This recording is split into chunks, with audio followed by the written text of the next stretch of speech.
Hello there, my dreamy Twilight theorists. Tonight,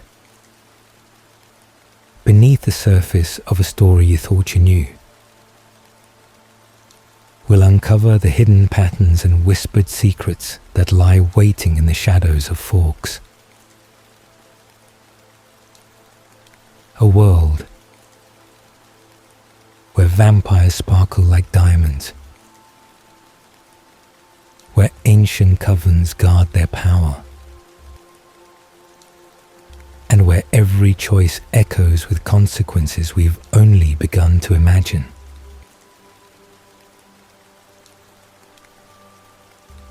From the peculiar assembly of the Cullen family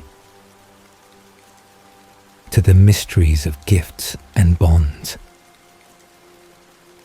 through the theories that connect what canon left unsaid. These are the possibilities that haunt us. I pour so much into these videos, and there are days where I question myself. But then I read one of your lovely comments, and it keeps me going. I haven't reached my goal of 1,000 subscribers yet, but I'm still fighting for it.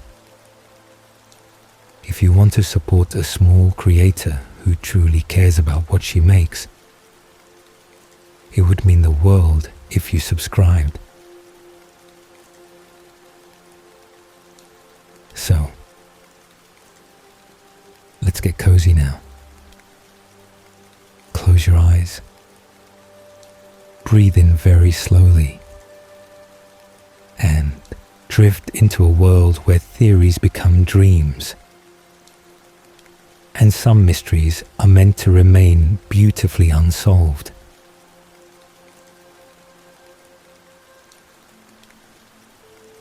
The Cullen family appears at first glance to be exactly what they claim. A compassionate doctor who's built a family of adopted teenagers, all living together in peaceful isolation, choosing animal blood over human prey. It's a beautiful story, a redemptive story. The vegetarian vampires who prove that monsters can choose to be more than their nature demands. But look closer. Look at the specific individuals Carlisle Cullen has chosen to transform over his 3.5 centuries of existence. Look at the gifts they possess, the abilities they bring to his coven. And ask yourself a question that many fans have pondered in the quiet spaces between canon facts. Is Carlisle Cullen simply compassionate? Or is he brilliant? Is his family random acts of mercy, or something far more calculated? Consider the evidence. In the world of Twilight, gifted vampires are rare. Aro himself, who has lived for thousands of years and encountered countless vampires, treats each gifted individual as precious and irreplaceable. The Volturi have spent millennia collecting talented vampires, building their guard one carefully selected individual at a time. They search the world for these rare abilities, these statistical anomalies that emerge from transformation. And yet, Carlisle Cullen, in a fraction of the Volturi's lifespan, has assembled a coven with an unusually high concentration of powerful gifts. Edward with his telepathy, able to hear every thought within several miles. Alice with her precognition, seeing futures before they unfold. Jasper with his empathic abilities, feeling and manipulating the emotions of everyone around him. 3 extraordinarily rare and strategically valuable gifts, all within one 7-member coven. The mathematical improbability alone should make us pause. What are the odds? If gifted vampires represent perhaps 1 in 100 of their kind, having 3 in a group of 7 defies reasonable chance. It would be like randomly selecting 7 people from a crowd and discovering 3 of them are Olympic athletes. Possible, yes, but far more likely if someone was selecting specifically for athletic ability. Let's examine each of Carlyle's choices through this lens. Edward was dying of Spanish influenza in 1918. Carlyle worked in a hospital overflowing with the dying. Hundreds of patients passed through that facility, young and old, strong and weak. Why Edward Mason specifically? The canon tells us Elizabeth Mason begged Carlyle to save her son, that she somehow recognized what he was and understood he could help. But consider what Edward brought to Carlyle's existence. Before Edward, Carlyle had lived for centuries in complete isolation from his own kind. He couldn't be around other vampires without exposing himself to their thoughts and judgments about his unusual lifestyle. He was alone in ways humans can barely comprehend, the only one of his kind choosing this difficult path. Edward's telepathy changed everything. It gave Carlyle a companion who could prove the sincerity of his choices. Edward could hear Carlyle's thoughts, could know beyond any doubt that his creator's compassion was genuine. But more than that, Edward's gift provided security. He could hear threats before they materialized, could detect lies, uncover plots, identify dangers that would be invisible to vampires who relied only on physical senses. Then came Esme in 1921. Carlyle transformed her out of love, the canon tells us. He'd met her years before when she was a girl, remembered her when chance brought her broken body to his morgue. A romantic story of love transcending death. But Esme brought something beyond romance to the Cullen Coven. She brought the ability to create home. Vampires don't need homes. They don't need comfort or warmth or the trappings of domestic life. And yet, the vegetarian lifestyle that Carlyle pioneered requires maintaining humanity, requires remembering what it means to be more than a predator. Esme's gift for creating beautiful, peaceful spaces gave the growing coven something to anchor to. Her maternal nature provided emotional stability that made the constant struggle against bloodlust more bearable. Rosalie came in 1933, and here the pattern seems to break. Rosalie has no supernatural gift beyond the standard vampire abilities. She's beautiful and strong and intelligent, but so are all vampires. Why choose her? Carlyle claims he hoped she would be a companion for Edward, though that plan failed spectacularly. But look at what Rosalie actually contributes. She's strategically brilliant. Her human life gave her understanding of high society, of wealth and influence, of how to navigate human power structures. She's fiercely protective of the family, willing to make hard choices that gentler souls might avoid. And her bitterness about her transformation, her resentment at losing her human life, serves as a constant reminder of what they're all protecting when they choose not to create new vampires carelessly. When Emmett arrived in 1935, mauled by a bear and saved by Rosalie, he seemed like pure chance.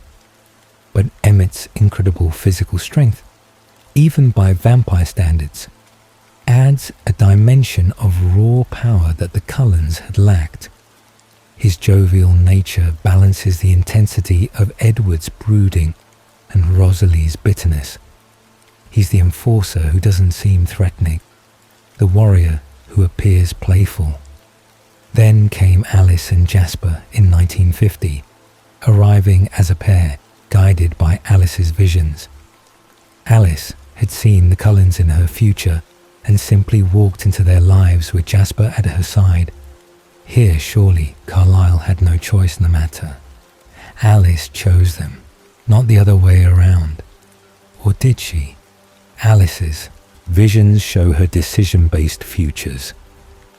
She saw the Cullens because at some point, someone made a decision that led to her joining them. Could it be that Carlyle, knowing through Edward's telepathy or simple experience that gifted vampires existed somewhere in the world, made the decision to be open to finding them? Did his choice to welcome strangers create the future Alice saw? And what Alice and Jasper brought to the Coven completes a nearly perfect strategic assembly. Alice's precognition makes the Cullens almost impossible to ambush or surprise. She sees threats before they arrive, opportunities before they pass. Combined with Edward's telepathy reading present thoughts, the Cullens have past, present and future covered. Jasper's empathic abilities add the final piece. He can feel the emotions of those around them, can calm a room full of humans who might be growing suspicious, can detect lies through emotional responses, can even influence others' feelings when necessary. His military training from his time with Maria in the Southern Vampire Wars gives the Cullens tactical expertise they would otherwise lack. Together, these 7 vampires form something unprecedented in their world. They have intelligence gathering through Edward, future sight through Alice, emotional manipulation through Jasper, Esme's domestic stability, Rosalie's strategic thinking, Emmett's strength, and Carlyle's own centuries of medical knowledge and unmatched self-control anchoring it all. Compare this to the Volturi Guard. Aro has spent thousands of years deliberately collecting gifted vampires, building a supernatural army designed to maintain his power. He has Jane's pain illusion, Alec's sensory deprivation, Dimitri's tracking, Chelsea's relationship manipulation, Renata's shielding. Each gift carefully selected to complement the others, creating an organization that can find anyone, hurt anyone, protect their own, and break apart opposing covens. The Cullens, in a mere century and a half, have assembled a coven with similar strategic completeness. Is this coincidence? Or did Carlyle learn from his time with the Volturi? Did he see how Aro built power through collecting gifts and decide to create his own version, but bound by love rather than fear? The theory suggests that Carlyle Cullen is far more calculating than he appears, not cruel or manipulative, but strategically brilliant. Each person he saved, each transformation he's performed, has added a specific capability to his coven. He's built not just a family, but a nearly perfect defensive unit, a group that can see threats coming, read intentions, influence outcomes, and fight when necessary. This doesn't diminish his compassion. If anything, it makes it more impressive. He's found a way to save people he genuinely cares about, while also ensuring their survival in a world where the Volturi destroy any coven that becomes too powerful or too visible. The Cullens aren't powerful enough to challenge the Volturi directly, but they're resilient enough to survive. They're interesting enough that the Volturi want to recruit them, but not threatening enough to warrant destruction. It's a delicate balance, and the specific combination of gifts Carlyle has assembled makes it possible. Too much power, and they'd be a target. Too little, and they'd be vulnerable to any passing nomad with violent intentions. But this particular 7, with these particular abilities, can maintain their peaceful existence indefinitely. And perhaps most tellingly, when the Volturi finally did come for them, came with the full force of their guard to destroy the Cullens over Renesmee, what saved them? Not physical strength, not fighting prowess, but the exact combination of gifts Carlyle had spent over a century assembling. Alice's visions showed them the threat and guided their response. Edward's telepathy coordinated their allies. Jasper's emotions kept their enormous gathering of vampires from descending into chaos. Bella's shield, the newest gift in their arsenal, protected them from the Volturi's mental attacks. The Cullens survived because they were perfectly constructed to survive. And while much of that was chance, while much of it was love, there's a compelling case to be made that Carlyle Cullen understood exactly what he was building. He created a family, yes, but he also created a masterpiece of strategic assembly that would make even Aro proud. In the quiet spaces between what the canon tells us and what we observe, there's room for this theory. Room to see Carlyle not just as a compassionate doctor, but as a brilliant strategist who learned from the Volturi how to build power, then chose to build it through love instead of fear. The Cullen Coven isn't just a family. It's a carefully balanced, strategically assembled unit, designed to survive in a world that destroys anything that threatens the established order. And perhaps that's the real genius. They look like a family. They act like a family. They love each other like a family. But underneath that beautiful surface lies a structure so well designed that it's lasted over a century and counting, weathering threats that would have destroyed a less carefully assembled group. Coincidence or calculation? In the world of Twilight, perhaps it's both. Bella Swan appears to be the most ordinary character in the entire Twilight saga. A clumsy human teenager who moves to a small town, falls in love with a vampire, and eventually chooses transformation to be with him forever. She's the every girl, the relatable protagonist, the lens through which we experience this supernatural world. Her ordinariness is the point, or so we're led to believe. But what if Bella was never ordinary at all? What if the signs of her supernatural nature were there from the very beginning, hidden in plain sight, waiting for us to connect the dots? Consider her shield. When Bella transforms into a vampire, her gift manifests immediately and powerfully. She can project a mental shield that protects not just herself, but anyone she chooses from all psychic attacks.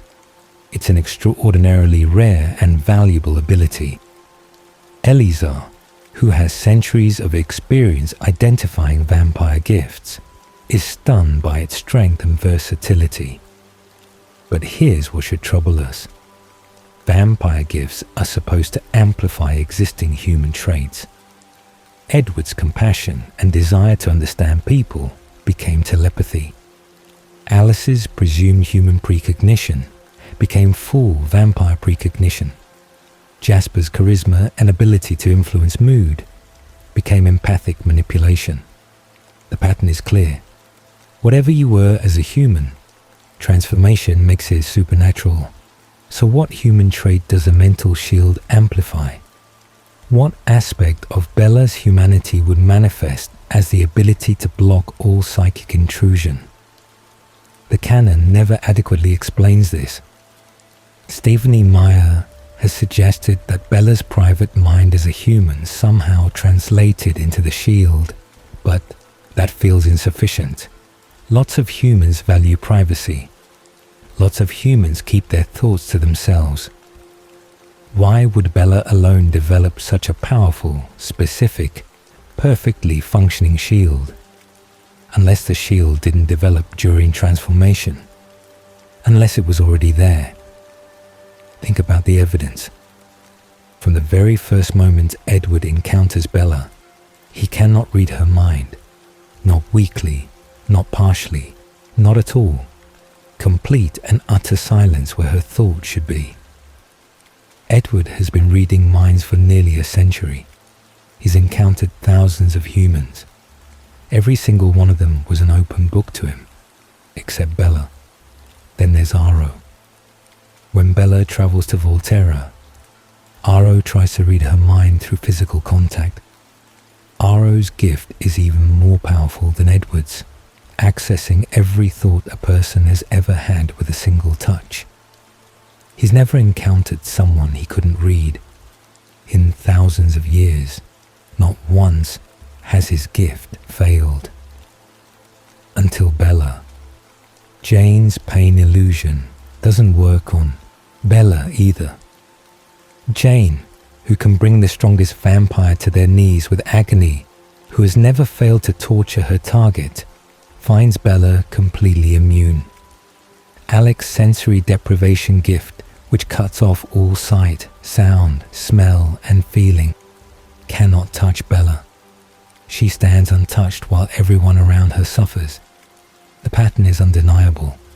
Bella is immune to all mental gifts, both as a human and as a vampire. Not resistant, not partially protected, completely, totally, impossibly immune.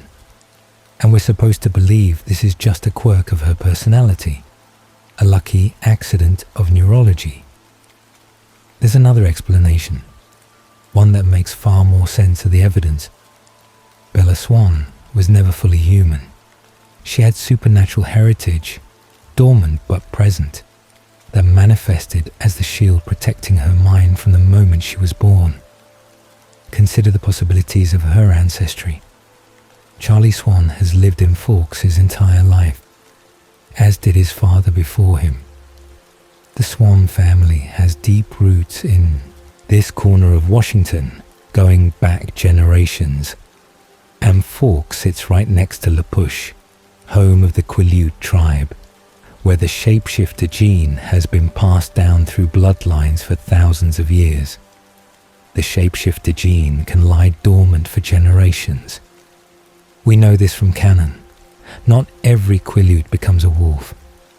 The gene activates in response to vampire presence, but it has to be there first, passed down through family lines.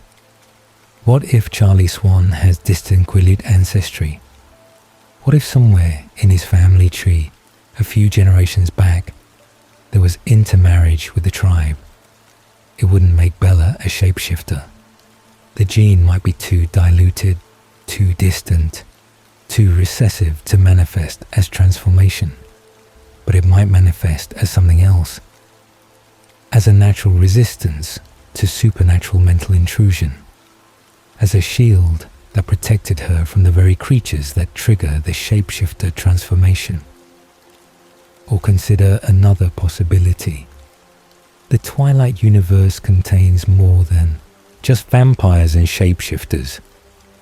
The canon mentions this in passing, easy to miss if you're not paying attention. Eleazar refers to witches as something distinct from vampires. The Volturi deal with various supernatural situations beyond just vampire law enforcement. There are hints buried in the text that other magical beings exist in this world. What if Bella descends from one of these other magical bloodlines? A family of psychics or witches or some other supernatural humans who've learned to hide in plain sight over the centuries.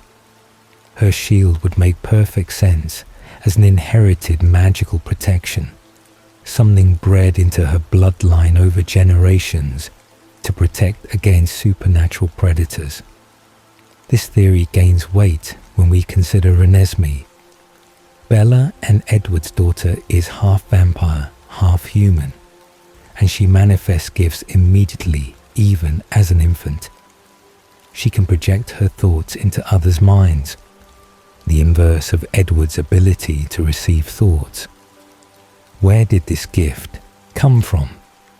Edward contributes telepathy, but what does Bella contribute to make the combination result in thought projection? Unless Bella was already contributing something supernatural, unless her shield, her mental gift, was always there, and Renesmee inherited a variation of it. The child of a vampire with telepathy and a human with a psychic shield might very well develop the ability to project thoughts, combining both parents' mental gifts in a new way. And there's Renesmee's rapid development to consider. She grows at an accelerated rate, reaching full maturity in just 7 years.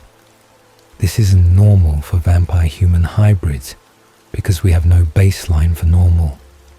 Renesmee is unique, but her rapid growth suggests a strong supernatural genetics from both patrons, not just Edward. If Bella was purely human, would Renesmee be quite so powerful, quite so precocious, quite so gifted? Then there's the question of Bella's blood. Edward describes her scent as la tua cantante, his singer, the one whose blood calls to him more powerfully than any other. He says it's as if she was made specifically for him, designed to be irresistible to him personally. But why would a purely human girl have blood that affects one specific vampire so intensely? Unless her blood isn't purely human, unless there's something other in her genetic makeup, something supernatural that Edward's vampire instincts recognize and respond to. Perhaps his attraction isn't to her humanity at all, but to the supernatural nature hiding beneath it. Perhaps his desire to drain her isn't despite her being different, but because of it. This would also explain Bella's unusually quick adaptation to vampire life. When she transforms, she exhibits unprecedented control for a newborn. Newborn vampires are supposed to be wild, governed entirely by bloodlust, unable to resist human blood for years. Bella walks into a room full of humans on her first day as a vampire and maintains perfect control.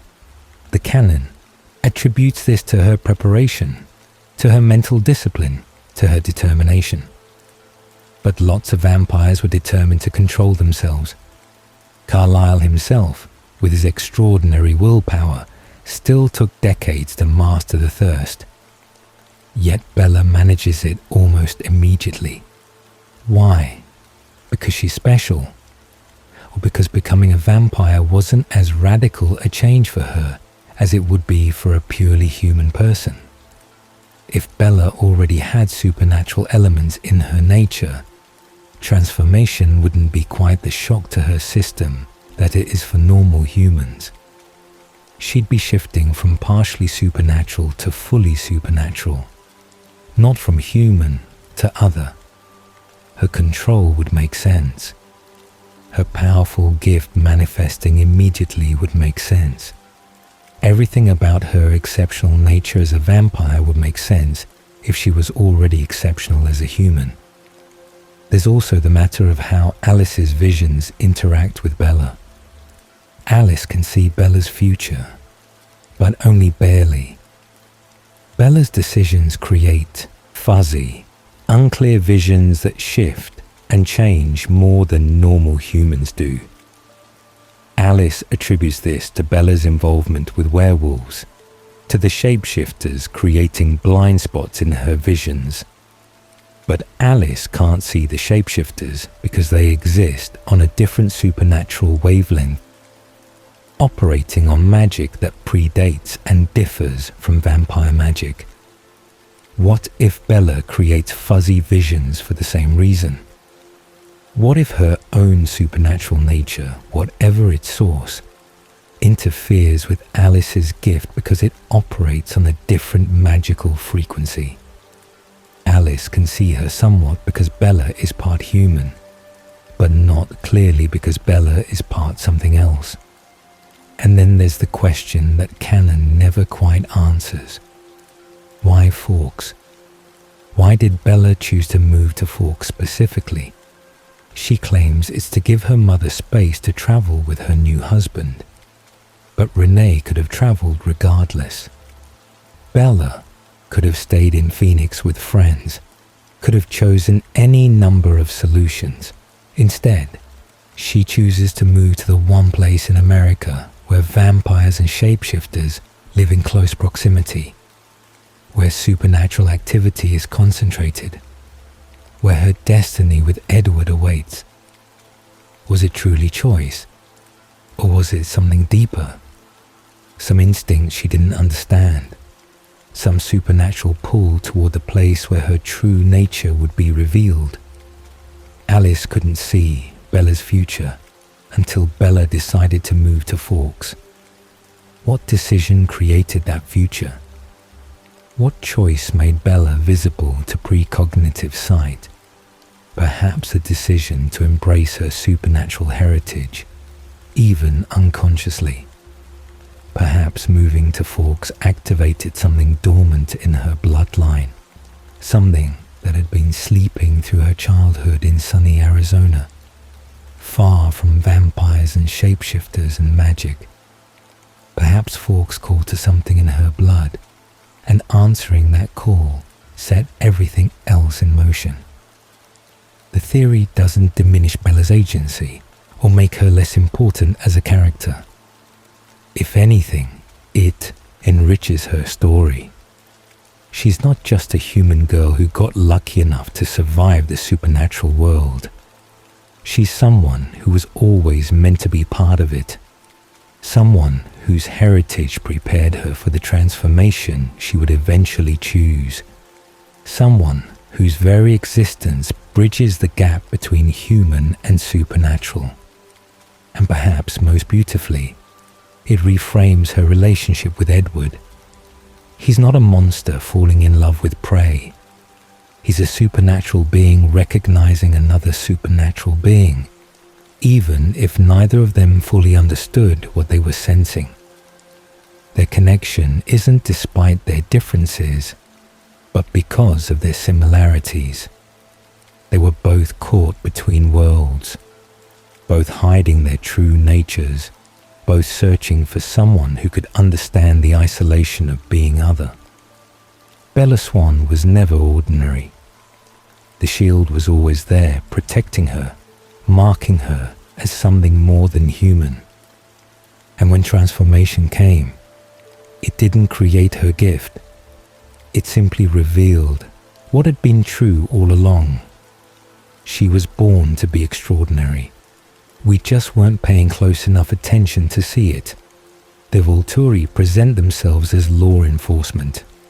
They are the royal family of the vampire world, the ancient rulers who maintain order, who ensure that vampires remain hidden from human knowledge, who punish those who break the few laws their kind observes. They are necessary, we're told. Without them, chaos would reign. Vampires would expose themselves, would create armies, would draw human attention that could threaten their entire species. It's a compelling narrative, a neat explanation for why 3 ancient vampires and their powerful guard should hold absolute authority over every vampire in the world. But look closer at their actions, at the pattern of their decisions over thousands of years, and a different picture emerges, one that suggests the Volturi aren't protectors of vampire society. They're monopolists, they're empire builders, and everything they do serves one purpose: consolidating power and eliminating any threat to their supremacy. Consider their primary activity, the thing they spend most of their immortal existence doing. They don't patrol for lawbreakers. They don't actively seek out violations of the few vampire laws. Instead, they collect gifted vampires. Aro, Marcus, and Caius have spent millennia building a guard composed entirely of vampires with rare and powerful abilities.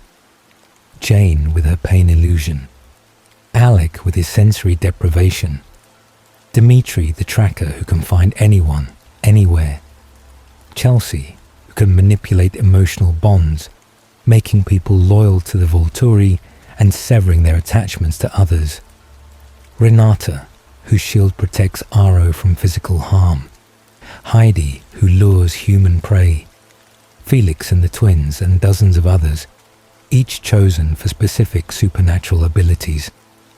This isn't law enforcement, this is resource hoarding.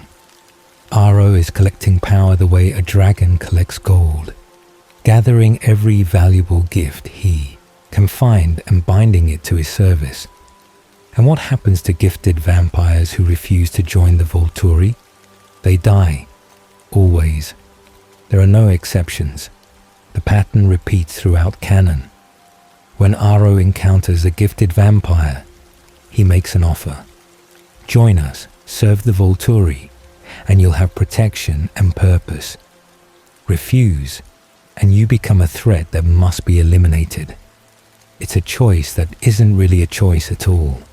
Submit or die. And because the Volturi control such overwhelming force through their collected gifts, resistance is impossible. No single vampire or coven can stand against them. But it's not just about collecting gifts. It's about preventing anyone else from collecting them. The Volturi don't just want to be powerful. They want to be the only ones who are powerful. They enforce scarcity of power as deliberately as any monopoly enforces scarcity of resources. Look at the immortal child law, one of the few absolute rules in vampire society. Creating an immortal child, a vampire frozen in childhood, is punishable by death, not just for the creator, but for the child, and often for anyone who knew about the child and didn't report it. Entire covens have been destroyed for this violation. The Volturi enforce this law with ruthless totality. The official explanation makes sense on the surface. Immortal children are dangerous.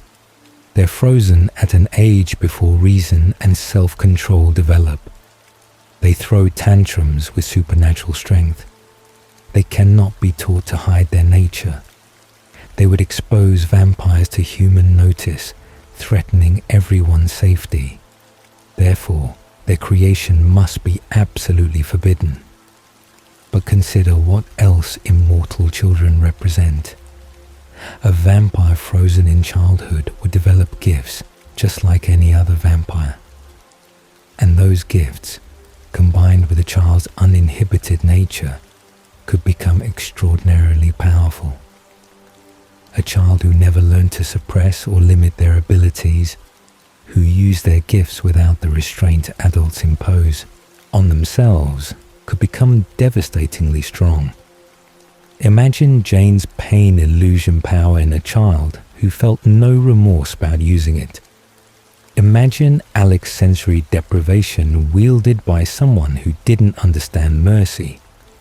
Imagine any number of powerful gifts manifesting in immortal children who couldn't be controlled, couldn't be recruited, couldn't be stopped, except through destruction. The immortal child law isn't just about preventing exposure.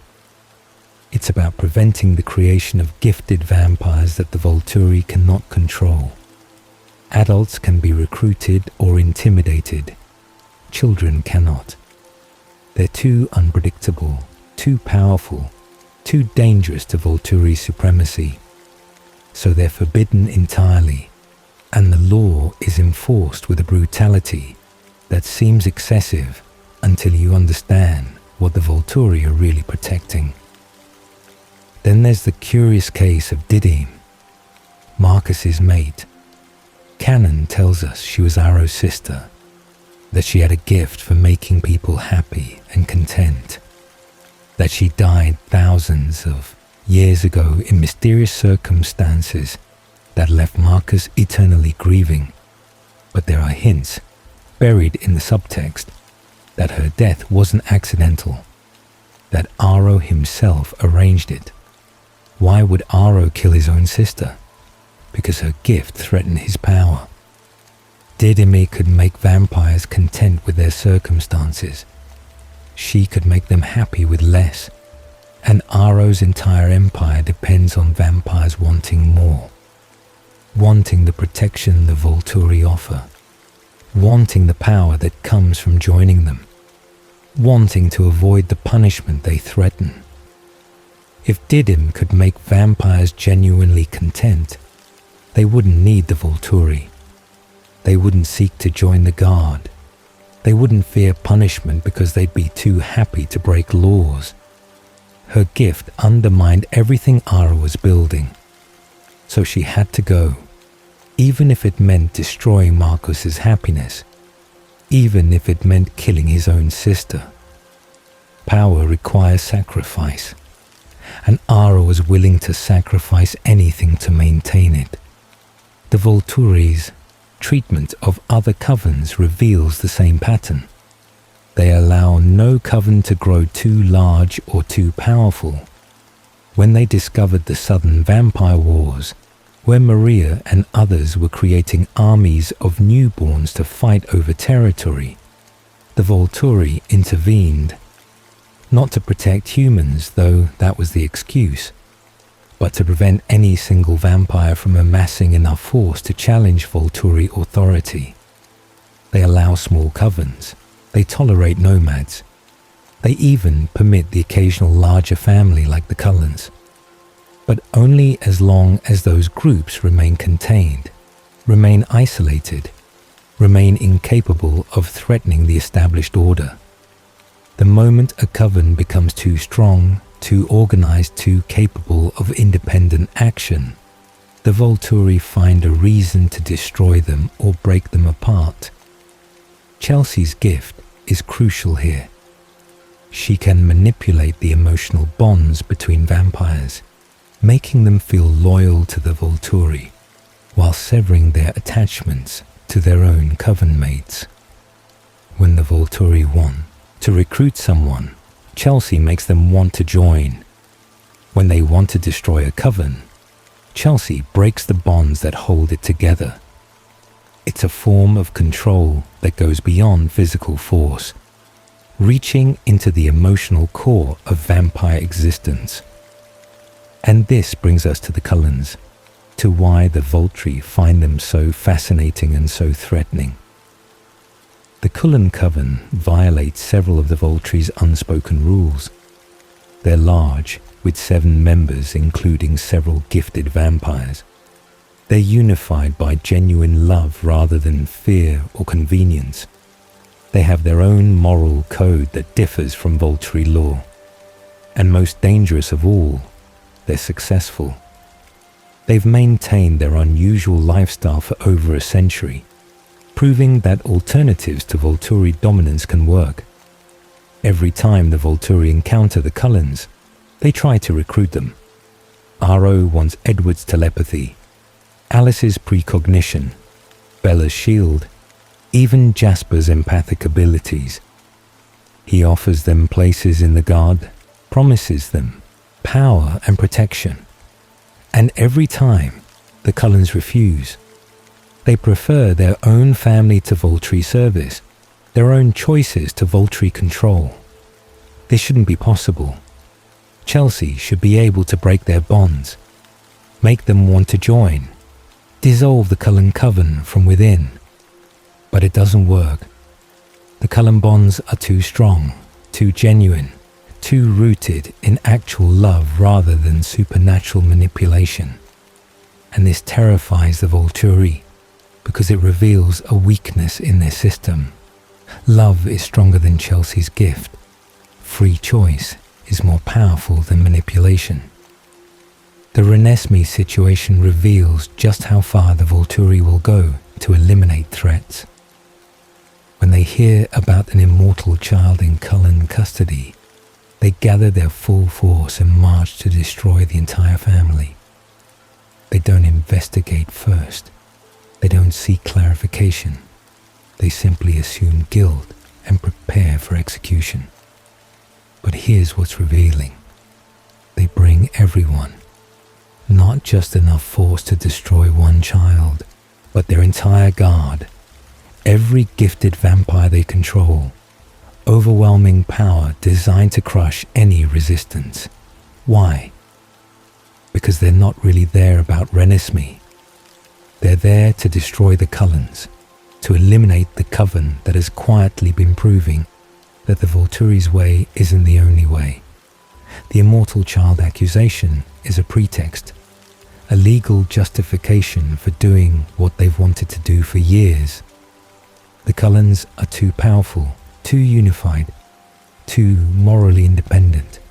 They represent an alternative model of vampire society, one based on choice and compassion rather than fear and domination. And as long as they exist, they threaten the narrative that the Volturi's iron-fisted rule is necessary.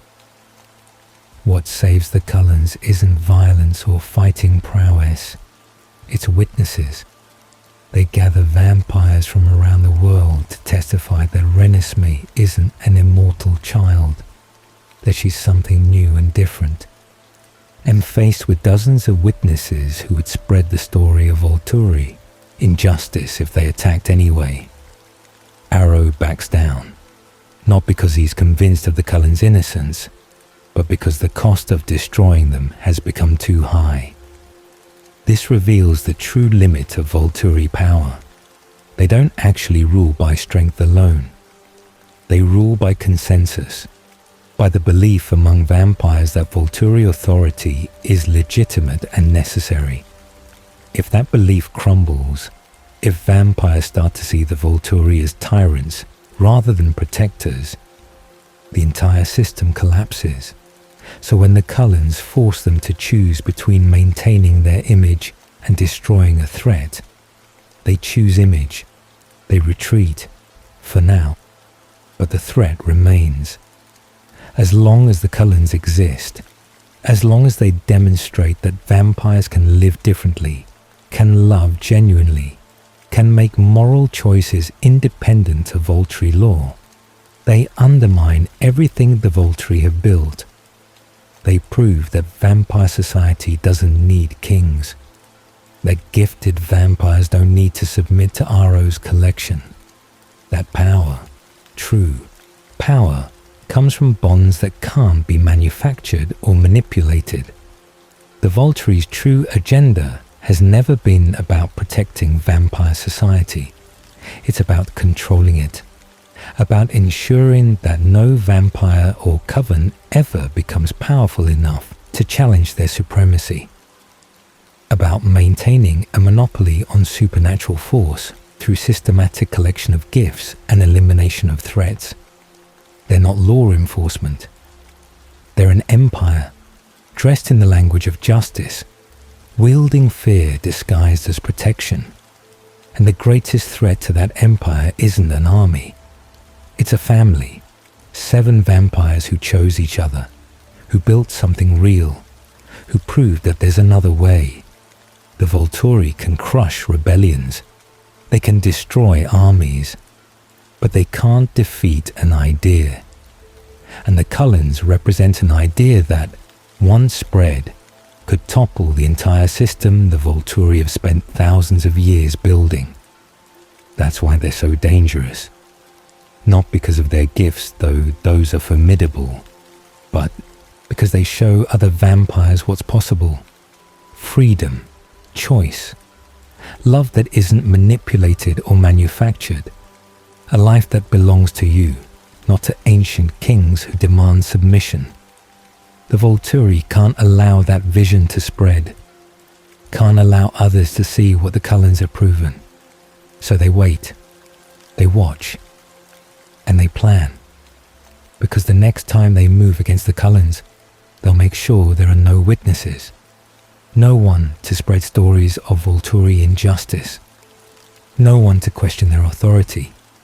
They'll find a justification, manufacture a crime, create a reason that seems legitimate, and then they'll do what they've always done to threats. They'll eliminate them, absorb what's useful, and destroy the rest. unless somehow the Cullens can stay one step ahead, can remain too valuable to destroy, too witnessed to eliminate, too loved to erase. It's a dangerous game, and only time will tell who wins. The Quellid shapeshifters present one of the most fascinating and least explored aspects of the Twilight universe. Canon calls them werewolves, though they're technically not. They're descendants of spirit warriors who could leave their bodies and transform into giant wolves to protect their people from the Cold Ones, from vampires who threaten their tribe. The magic is ancient, hereditary, passed down through bloodlines for thousands of years. But there are aspects of the shapeshifter lore that Canon mentions in passing, glosses over, or leaves completely unexplained. And when we examine these mysteries closely, disturbing and fascinating implications emerge, particularly around imprinting, the involuntary bond that locks a shapeshifter to their soulmate the moment they see them. The canon explanation of imprinting is romantic, even beautiful. It's described as finding your perfect match, your other half, the person you're meant to be with forever. The shapeshifter who imprints becomes whatever their imprint needs. A protector, a friend, a brother, eventually a lover. It's portrayed as destiny, as fate ensuring that shapeshifters find happiness and connection despite the burden of their transformation. But look at the actual mechanics of imprinting, at the pattern of who imprints on whom, and a different picture emerges. One that suggests imprinting isn't about love at all. It's about genetics. It's about ensuring the shapeshifter gene continues, strengthens, propagates through future generations. It's supernatural eugenics, encoded in magic that overrides personal choice in service of tribal survival. Consider the evidence. Every known imprint in the series involves someone who would produce strong offspring. Emily is Quailut, carrying the genes that might produce future shapeshifters. Claire, though young when Quill imprints on her, is also from the tribe, from a bloodline connected to the shapeshifter families. Even Bella, before Jacob imprints on Renesmee, represents someone who clearly carries something supernatural in her genetics, something that would create powerful children. And then there's Renesmee. Jacob imprints on a half-vampire, half-human hybrid, the child of a vampire and a human who possesses extraordinary gifts, rapid development, and immortal potential. From a purely genetic standpoint, Renesmee represents the ultimate advantage. Her children with Jacob would combine shapeshifter magic, vampire venom-resistant genetics, and whatever supernatural heritage Bella carried. They would be something unprecedented, potentially more powerful than either parent species. The magic doesn't care about Jacob's feelings, doesn't care that he loved Bella first. That imprinting on her infant daughter is disturbing and painful. The magic cares about genetic optimization, about creating the strongest possible next generation of protectors. And Renesmee, for all the complications she represents, is the best possible genetic match to ensure powerful offspring. This reframes every imprint in the series. Sam didn't choose Emily because of love, though love developed. The magic chose Emily because she would give him strong children. Children who might carry the shapeshifter gene. Jared, Paul, all the others who've imprinted. The magic selected their mates based on genetic compatibility, on who would produce the best next generation of wolves. It's profoundly unsettling when you examine it this way. The shapeshifters have no choice in who they love. The magic overrides their free will, their personal preferences, their entire emotional landscape to serve the needs of genetic propagation. Their breeding stock, essentially, their romantic lives controlled by ancient magic that cares nothing for consent or personal desire. And the implications for the imprinted partners are even worse. They didn't choose this bond, didn't ask to become the focus of someone's entire existence. Emily didn't want Sam to leave Leah for her. Claire didn't ask Quill to structure his entire life around her before she was old enough to understand what that meant. These women and girls have their futures determined by magic they had no part in creating, no voice in accepting. The series presents this as romantic, as beautiful destiny, but strip away the soft focus and it's a horror story. Imagine being Emily, knowing that Sam's love for you isn't truly choice, but magical compulsion. Imagine being Claire, growing up with this adult man whose entire identity revolves around you, knowing that eventually he'll expect you to return his feelings.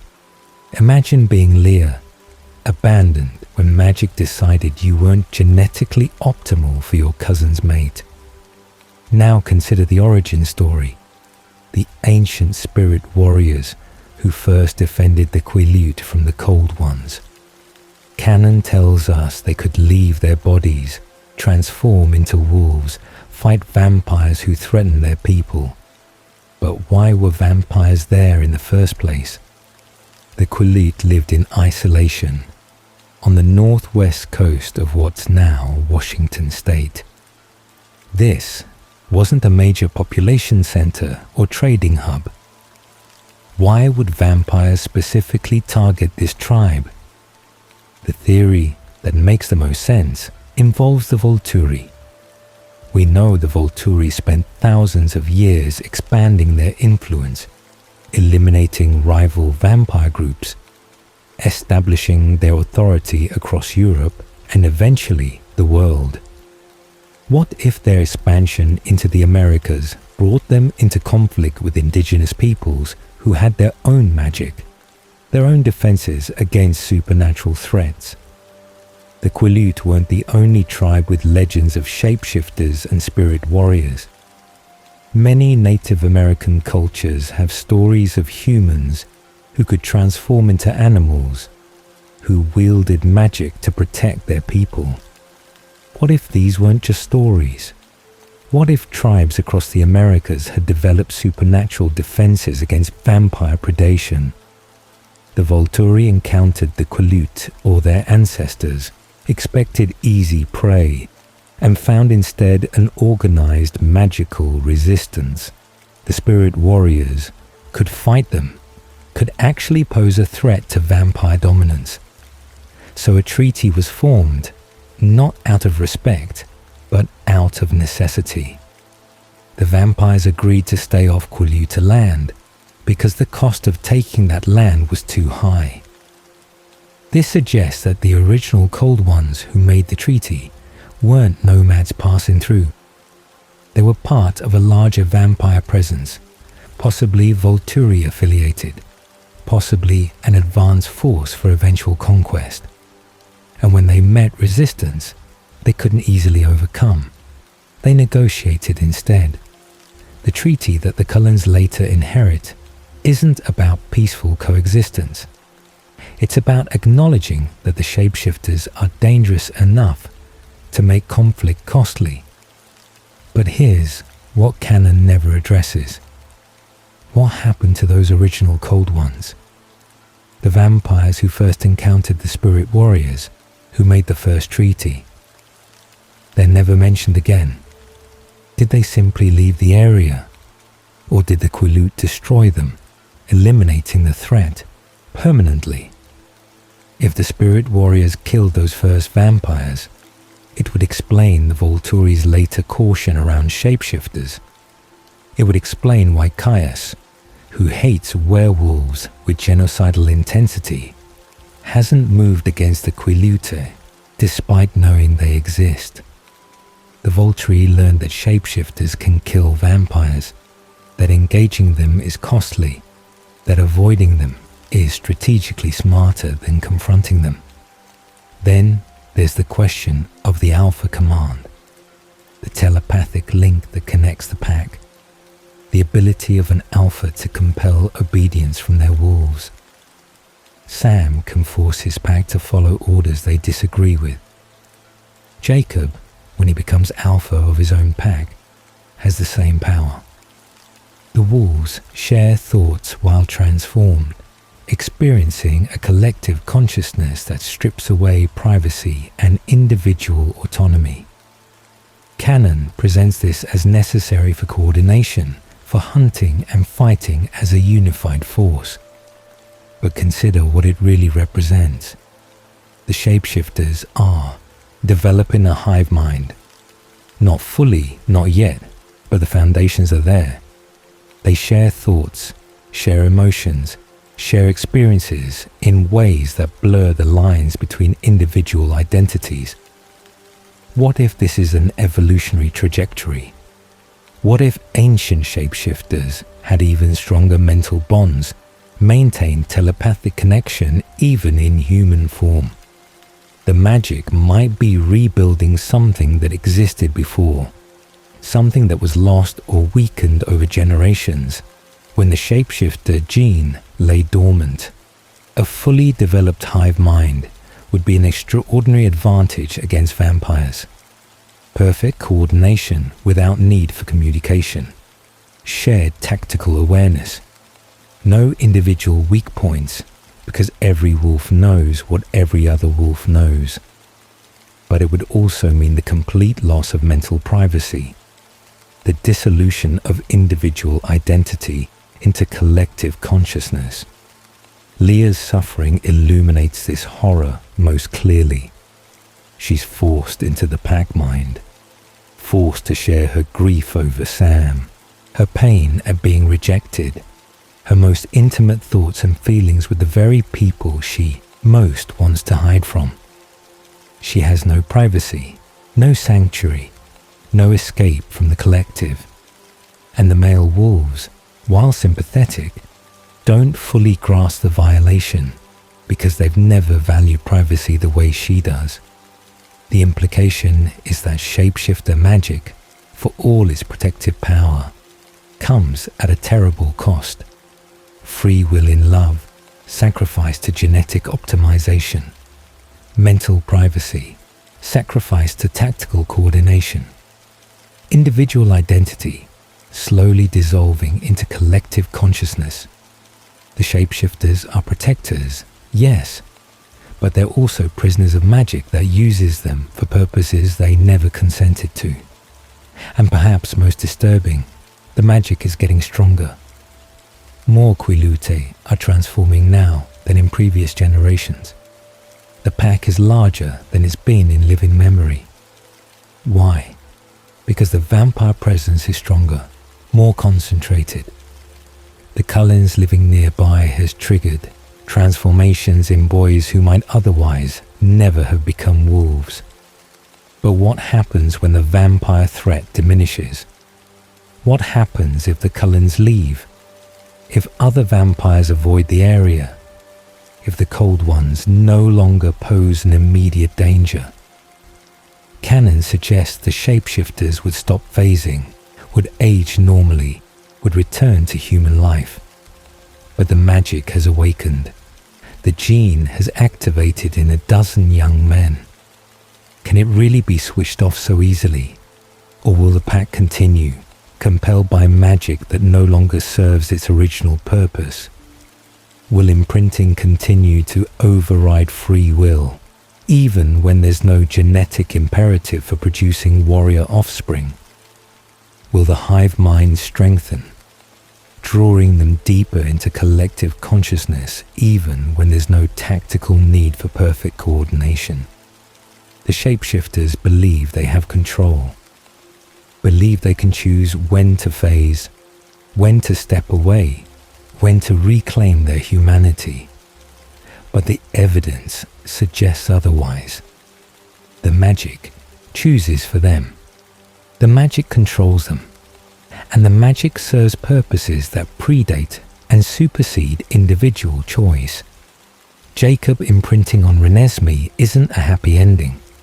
It's the magic ensuring that its newest and strongest carrier produces offspring that will continue the shapeshifter line in unprecedented ways.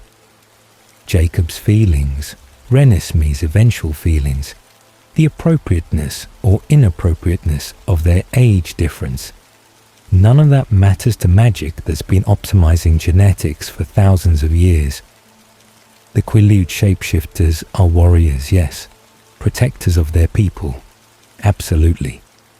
But they're also victims of their own magic, trapped in a system that uses them, controls them, shapes their entire lives in service of genetic and tactical imperatives they never agreed to. The tragedy is that they don't even fully recognize the cage they're in. They accept imprinting as blessing rather than curse, accept the pack mind as gift rather than violation, accept their lack of choice as destiny rather than imprisonment. And the magic continues, ancient and inexorable, caring nothing for individual happiness or freedom, only for survival, only for strength, only for the next generation of wolves, ready to fight the next generation of cold ones in a cycle that may never end. Renesmee Cullen should not exist. In the entire documented history of vampires, spanning thousands of years across every continent, there is no record of a vampire successfully reproducing with a human. The Volturi, with their millennia of knowledge, have never encountered such a thing. The ancient covens, the nomads, the isolated vampires living in remote corners of the world, none of them have stories of hybrid children. And yet Renesmee exists, born from Bella Swan and Edward Cullen, growing at an impossible rate, possessing gifts that manifest from infancy, exhibiting traits of both species in ways that defy every understood rule of vampire biology. She is unique, unprecedented, a biological impossibility made flesh. Or is she? Because when the Cullens search desperately for information that might save Renesmee from Volturi execution, they discover something remarkable. Joham, a vampire living in South America, has been conducting experiments for centuries, creating hybrid children by impregnating human women, studying the results, documenting what these half-vampire offspring can do. Joham has multiple hybrid daughters. Nahuel, his son, is over 150 years old, fully mature, stable, alive. These hybrids aren't unique accidents. They're a small but real population, hidden from Volturi notice, proving that vampire-human reproduction is not only possible, but has occurred multiple times throughout history. This revelation raises profound questions.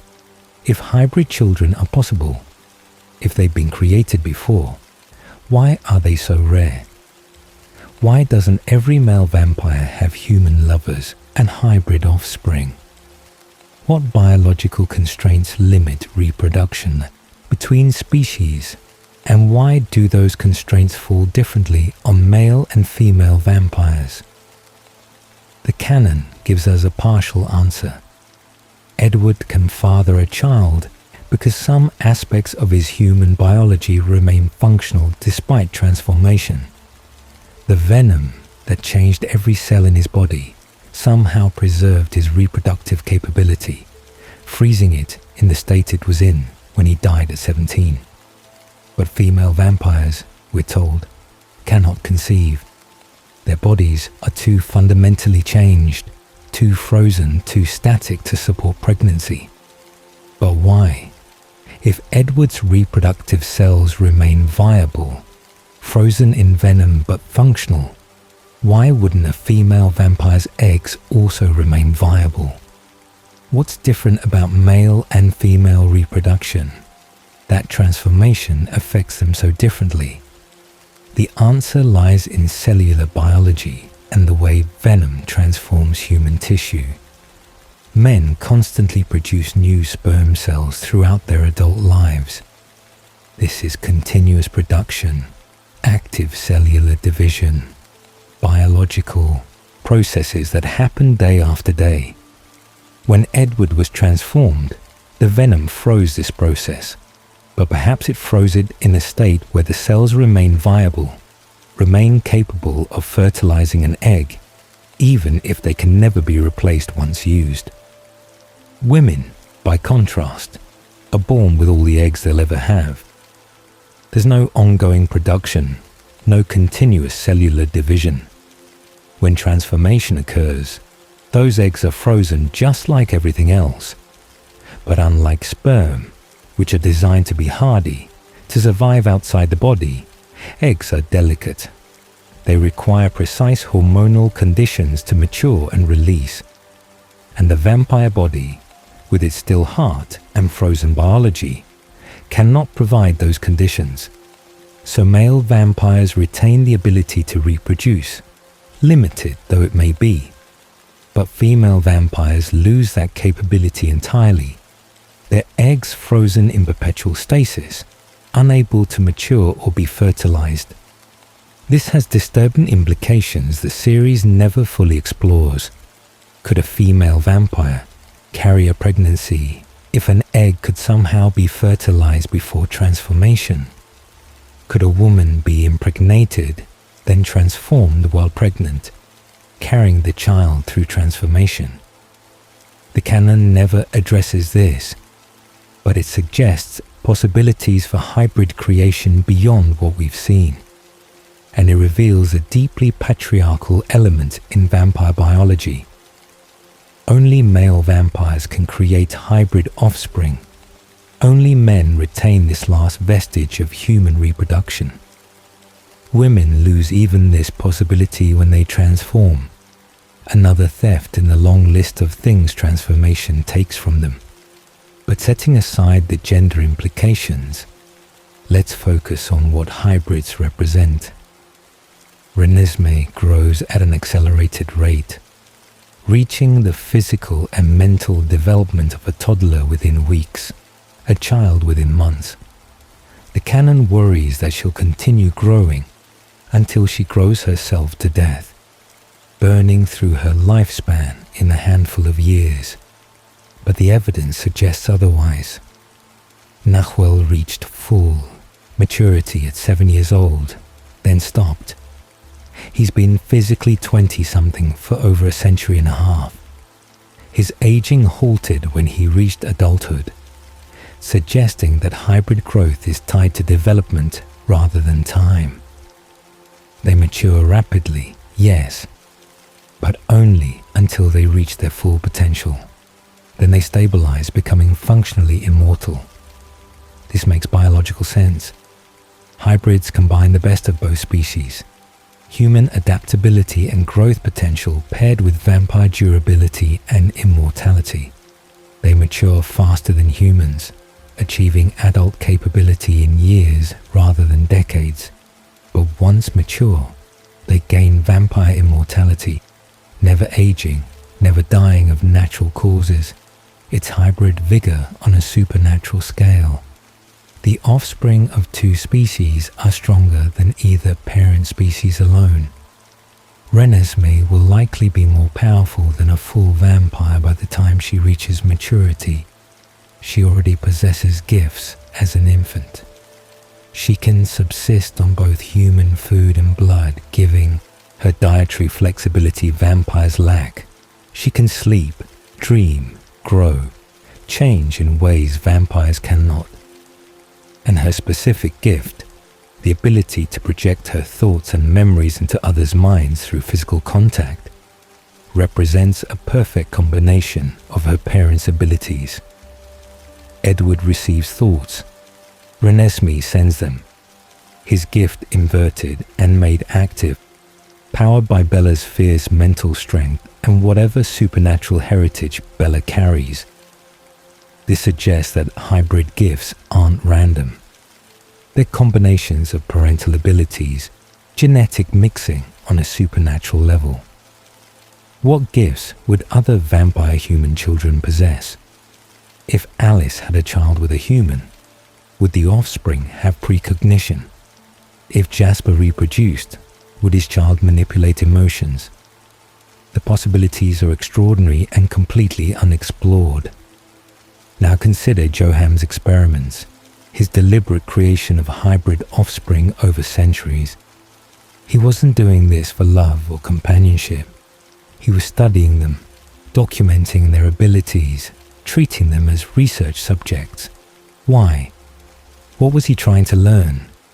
Perhaps he recognized what hybrids represent, a bridge between species, a way to combine vampire immortality with human growth and adaptability, a potential third species that could inherit the strengths of both parents while minimizing weaknesses.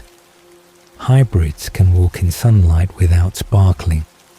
They can eat human food, blend into human society more easily than vampires. They grow to maturity quickly, then stabilize into immortality. They possess powerful gifts from birth. In many ways, they're superior to both parent species. And this terrifies the Volturi, though they'd never admit it openly. Hybrids threaten the vampire-human binary that the Volturi's entire power structure depends on. Vampires rule because they're stronger, faster, immortal. Humans are prey, weak and temporary. This hierarchy is fundamental to how vampire society functions. But hybrids disrupt that hierarchy. They're not prey. They're not quite vampire either. They're something new, something that doesn't fit into existing categories. And anything that doesn't fit into existing categories threatens those who benefit from the current system. When the Volturi learn about Renesmee, their immediate assumption is that she's an immortal child. They don't investigate, they don't ask questions. They simply mobilize their full force to destroy her and everyone protecting her. Why such an extreme response to a single child? Because they recognize the threat, even if they won't articulate it. One hybrid child is an anomaly. But if hybrids can be created, if they're viable and powerful and functionally immortal, they could become a population. And a population of hybrids could challenge vampire supremacy in ways no human ever could. Imagine dozens of hybrids, all with powerful gifts, all loyal to each other, rather than to the Volturi. Imagine them forming their own society, their own culture, separate from both vampire and human worlds. They wouldn't need the Volturi's protection, wouldn't fear the Volturi's punishment, would be strong enough to resist Volturi control. This is why the Volturi wanted to destroy Renesmee immediately, not because she broke any law, but because she represents a future they can't control. A future where vampires aren't the apex predators, where immortality isn't exclusive to their species, where power flows through bloodlines they can't manipulate or dominate. But here's the most fascinating implication, the one the series hints at but never fully develops. How many hybrids already exist in the world? Joham created multiple children over centuries, and he's just one vampire. How many other male vampires have had human lovers over thousands of years of vampire history? How many women have died in childbirth carrying hybrid babies, their deaths attributed to natural complications rather than supernatural pregnancy? The series tells us hybrids are rare, but are they? Or are they simply hidden, either deliberately concealed by their vampire fathers or mistaken for something else? A hybrid raised among humans, never told about their vampire heritage, might simply seem unusually gifted, unusually strong, unusually long-lived. They might never even realize what they are. Consider the implications for human history. Humans with unusual abilities, with gifts that seem supernatural, with longevity that defies normal lifespan. How many of them were actually unknown hybrids? How many gifted humans that the Volturi occasionally mention are really half vampires who don't know their own nature? And if Bella carries supernatural heritage herself, if she's descended from some other magical bloodline, then Renesmee isn't just half vampire and half human. She's half vampire, part human, and part whatever Bella is, a triple hybrid, combining 3 different supernatural lineages into one individual. This would explain her extraordinary power, why her gifts manifested so young, why she's so precocious, so advanced, so capable from birth. She's not just combining 2 species, she's combining 3 or more, creating something unprecedented even among hybrids. Jacob's imprint on Renesmee takes on new significance through this lens.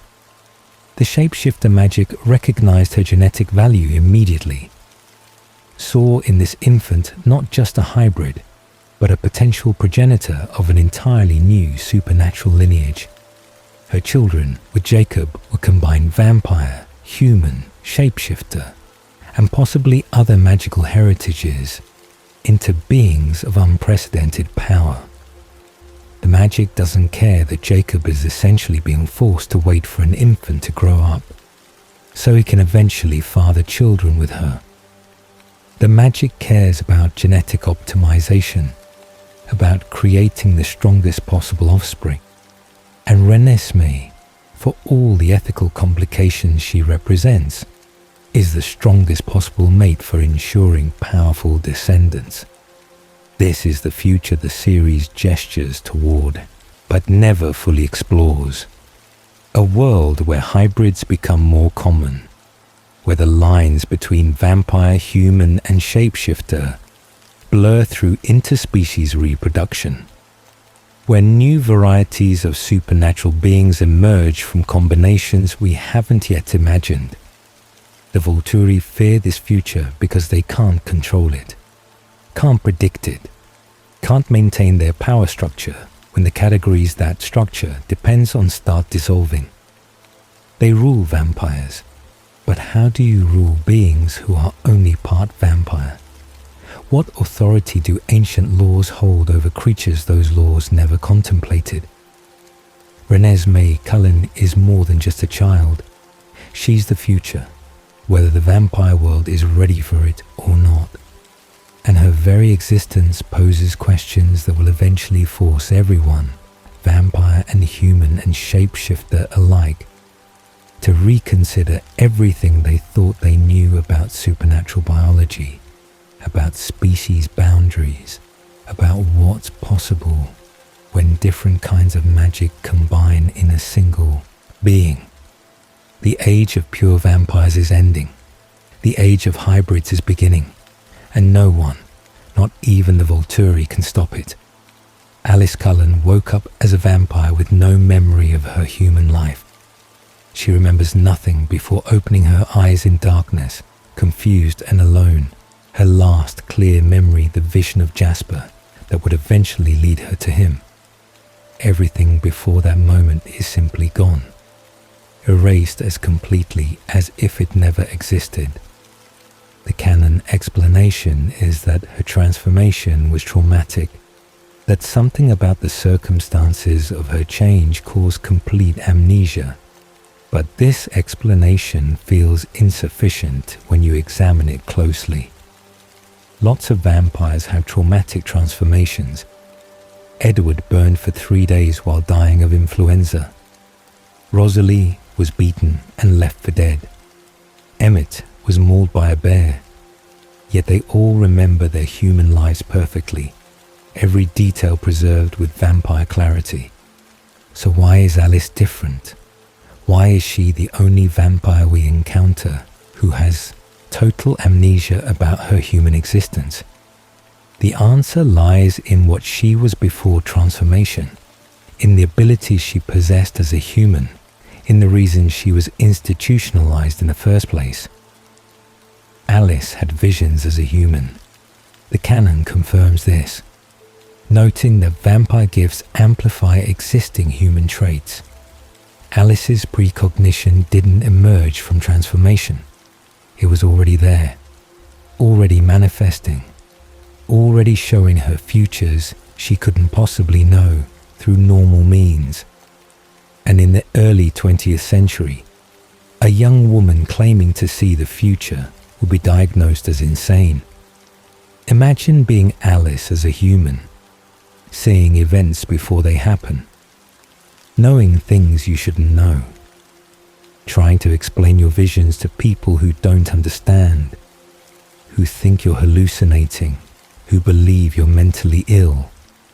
You'd learn quickly to hide your gift, to stop talking about what you see, to pretend normalcy even as futures unfold in your mind. But perhaps Alice couldn't hide it well enough. Perhaps she saw something significant, something that affected others, and tried to warn them. Perhaps she predicted a death or an accident or some disaster, and when it came true, people noticed, asked questions, wondered how this young girl could have known. And in that era, in that time, the answer would be that she was mad, hysterical, delusional. She would be committed to an asylum, locked away for her own protection and society's comfort. The treatment she would have endured there, the primitive psychiatry of the early 1900s, would have been horrific even without the additional trauma of actually being psychic. But here's where the theory deepens. Alice didn't just have visions as a human. She had visions about her own future. She saw herself as a vampire. She saw Jasper. She saw the life she would eventually lead. And those visions, the canon suggests, were what actually saved her. A vampire at the asylum.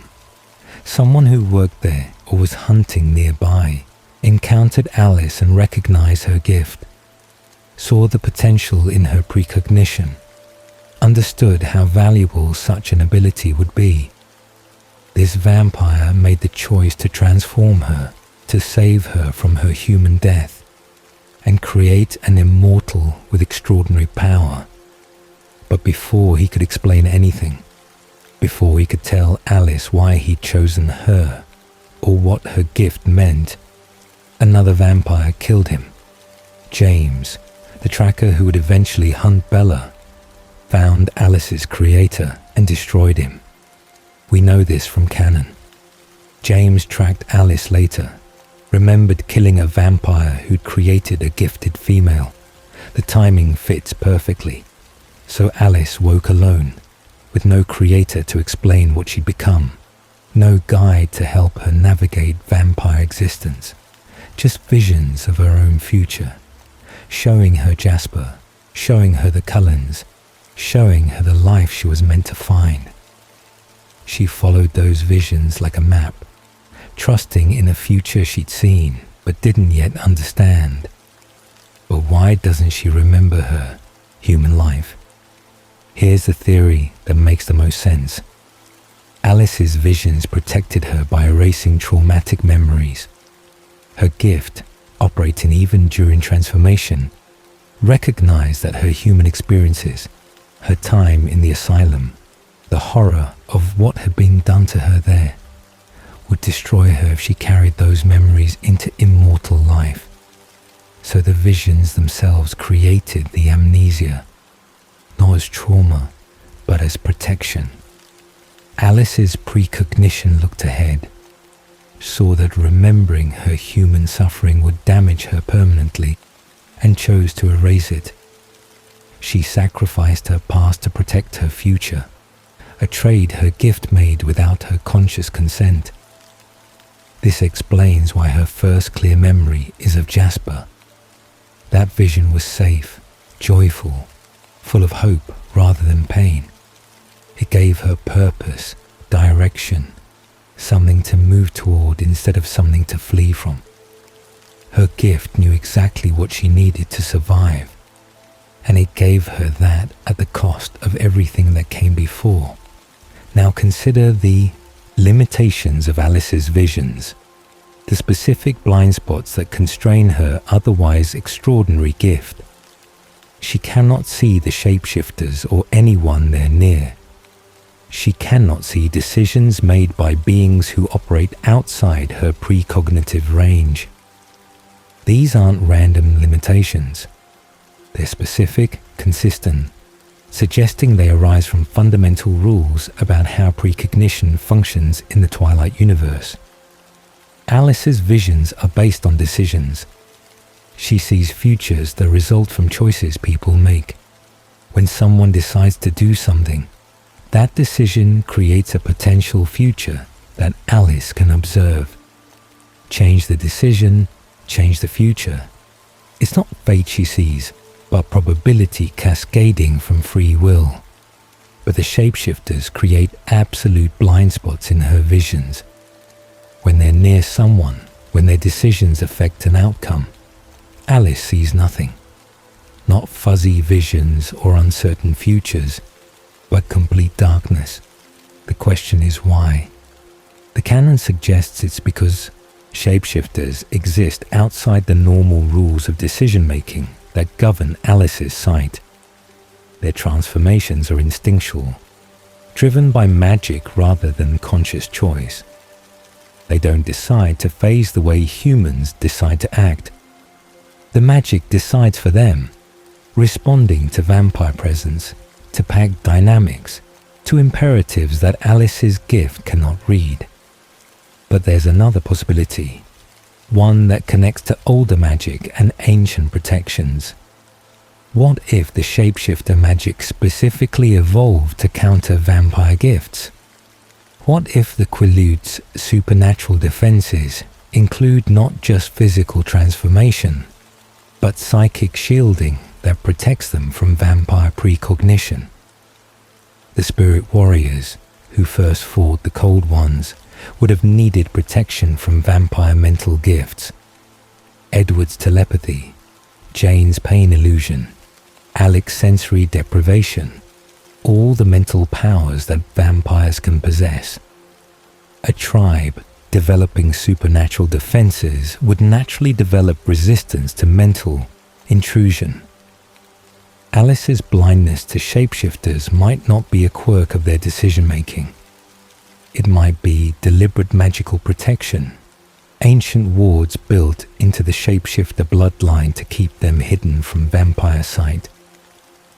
This would explain why she sees nothing, not even uncertainty, when shapeshifters are involved. They're not just hard to read, they're actively shielded. Bella creates similar problems for Alice's visions, though less absolute. Alice can see Bella, but only fuzzily, only uncertainly. Bella's decisions create futures that shift and change more than normal humans. The canon attributes this to Bella's involvement with shapeshifters, to Jacob creating blind spots that affect Alice's ability to see clearly. But what if Bella herself carries some form of psychic resistance? What if her shield, the gift that blocks all mental intrusion, was already partially active as a human? Not strong enough to create complete blindness like the shapeshifters, but strong enough to blur Alice's visions, to make Bella's futures uncertain and shifting. This would mean Alice never saw Bella clearly, never could see her with perfect accuracy. Every vision involving Bella was approximate, influenced by the shield that was already protecting her mind even before transformation. And when Bella made decisions involving shapeshifters, when her natural resistance combined with their magical shielding, Alice's sight failed completely. Then there's the question of what Alice chooses to share. She sees far more than she reveals, carefully selecting which visions to discuss and which to keep private. This isn't deception exactly, but strategic information management. Alice understands that knowing the future can change the future, that revealing certain visions might alter the very outcomes she's trying to achieve. How much did Alice know about Bella and Edward before Bella ever came to Forks? She claims she saw Bella only after Bella decided to move to Washington. But is that entirely true? Alice's visions show her decision-based futures. When did Edward make the decision to stay in Forks rather than leaving when he should have? When did Carlisle decide to settle the family there? Alice might have seen pieces of Bella's arrival years in advance. Fragmentary visions based on decisions the Cullens were making, without knowing how those decisions would cascade forward. She might have known that someone important was coming, even if she couldn't see exactly who or when. And if she did see Bella coming, if she knew Edward would fall in love with a human, and that this love would transform their family forever, would she have said anything? Or would she have kept silent, knowing that the future she saw, however dangerous and complicated, was the right path forward? Alice's friendship with Bella might not be spontaneous affection. It might be calculated cultivation of a relationship Alice knew was essential to their collective survival. Not false exactly, because Alice genuinely cares for Bella, but purposeful in ways that Bella never fully realizes. Alice has seen futures where Bella matters, where her presence saves them all, and Alice is ensuring those futures come to pass. The same applies to her pushing Bella toward transformation. Alice is enthusiastic about Bella joining the family, about planning the wedding and the change, about welcoming her as a sister. But is this just excitement? Or is it Alice steering events toward futures she's already seen? Does Alice know that Bella must transform? That her transformation must happen in a specific way at a specific time? And is she carefully manipulating circumstances to ensure that outcome? Alice would never call it manipulation. She'd say she's helping, guiding, supporting. But the line between guidance and control becomes very thin when you can see the future. Every suggestion Alice makes, every plan she proposes, every decision she influences is informed by knowledge of where those choices lead. She's not forcing anyone, but she's absolutely steering them. And perhaps most unsettling, Alice might have seen her own death. If her visions show her all possible futures, if she can see the outcomes of every decision, then she must have seen futures where she doesn't survive. Whether Volturi destroy her, or a fight goes wrong, or some other disaster claims her immortal life. Does she know when she'll die? Has she seen the moment, the circumstances, the choices that lead to her ending? And if she has, does that knowledge haunt her? Or does she simply accept it as one more piece of information to navigate around? Alice presents as joyful, enthusiastic, optimistic, but underneath that cheerful exterior might be someone carrying terrible knowledge, seeing horrors she cannot prevent, steering her family through dangers they don't even know exist. She's not just a precognitive. She's a prophet, bearing the weight of futures only she can see, making choices only she can understand. Her amnesia about her human life might be merciful after all, because remembering might mean carrying even more weight, even more knowledge, even more responsibility. The Alice who woke with no past could build a future without being anchored to trauma, could move forward without being dragged backward by memory. She is the guide, the seer, the one who sees past through darkness. And everything she does, every friendship she forms, Every vision she shares or keeps secret serves the future she's already seen. We trust Alice because she's trustworthy, but we rarely ask what futures she's seen that make her behave the way she does. And perhaps it's better we don't know. Vampires in the Twilight universe possess abilities that defy every known law of physics and biology.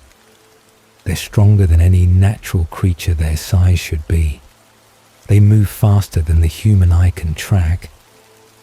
Their skin is hard as diamond yet flexible enough to allow movement. They can survive without breathing, without eating, without any of the biological processes that sustain life. And some of them possess gifts that go beyond physical enhancement into realms that can only be called magical. The question that haunts careful readers is simple. How? What makes vampire abilities possible? Is there a scientific explanation, however fantastical? Or are we dealing with pure magic, with supernatural forces that operate outside natural law entirely? The answer, when we examine the evidence, seems to be both. Vampires exist at the intersection of biology and magic, their abilities arising from the combination of transformed flesh and supernatural essence. And the key to understanding this lies in vampire venom itself, the substance that creates vampires, that transforms human into immortal. Venom is described in canon as burning, as spreading through the bloodstream, as rewriting every cell in the human body over the course of 3 days. It's presented almost like a virus or a chemical agent, something biological that alters tissue at the cellular level. And certainly it does alter tissue. Human cells become vampire cells. Fragile flesh becomes diamond hard. Mortal biology becomes immortal. But venom does things that no purely biological agent could accomplish. It allows vampires to move faster than physics should permit, without their bodies tearing apart from the forces involved. It makes their skin harder than any known material while remaining flexible. It creates abilities like telepathy and precognition that have no basis in biology at all. This suggests that venom isn't just a biological transformative agent, it's magical. It's a substance that bridges the physical and metaphysical worlds, that rewrites not just DNA, but the fundamental rules of how a being interacts with reality. When venom transforms a human, it's not just changing cells, it's connecting that person to a dimension of supernatural power, to a source of magic that makes the impossible routine. Consider the 3-day transformation period. Why 3 days specifically? Why not 2 or 5 or a week? The consistency across all transformations suggests this isn't a variable biological process, but a fixed metaphysical one. 3 days for the venom to rewrite physical reality, to bind soul to transform flesh, to complete the bridge between mortal and immortal existence. And during those 3 days, the transforming human experiences agony described as burning alive from the inside out. This isn't just pain from cellular change. It's the sensation of existing in 2 states simultaneously, of being torn between human and vampire, of occupying the liminal space where magic rewrites reality at the most fundamental level. The heart continues beating during transformation, faster and faster, working overtime to pump venom through the system. But once transformation completes, the heart stops entirely. Vampires don't have heartbeats, don't have blood flowing through their veins in any conventional sense. Yet they remain animated, conscious, capable of movement and thought. How does a being without a heartbeat, without circulating blood, without respiration, maintain consciousness? Where does the energy come from to power thought, movement, sensation? Not from metabolism, because vampires don't metabolize anything except blood, and even that seems to be absorbed rather than digested in any normal biological sense. The answer is that vampires draw power from the supernatural dimension the venom connects them to. Their consciousness isn't sustained by brain chemistry alone, but by the metaphysical essence, the soul anchored to transform flesh through venom's magic. They don't need heartbeats, because they're not running on biological processes anymore. They're running on magic, pure and simple. Think about vampire strength. A vampire who weighed 120 pounds as a human doesn't gain physical mass when transformation completes. Rosalie's slender frame doesn't suddenly pack on muscle. Edward's lean 17-year-old body doesn't bulk up. Yet both of them can lift cars, can punch through concrete, can overpower grizzly bears with ease. This violates basic physics. Strength comes from muscle mass, from leverage, from the mechanical advantage of bones and tendons working together. A 120-pound frame, no matter how perfectly optimized, shouldn't be able to lift several tons. The forces involved would tear the body apart, would shatter bones and rupture tissue. But vampire bodies don't tear apart because they're not operating on normal physical principles. The strength comes from somewhere else, from whatever supernatural dimension the venom connects them to. From magic flowing through transformed tissue like electricity through wire. Vampire muscles are conduits for metaphysical force, channeling power that has no place on the conventional spectrum of physics. And it's not just strength, it's the way they apply that strength.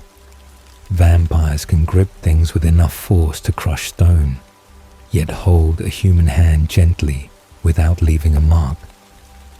This level of control, this perfect modulation of impossible force, suggests conscious manipulation of the supernatural power flowing through them, rather than simple muscle contraction.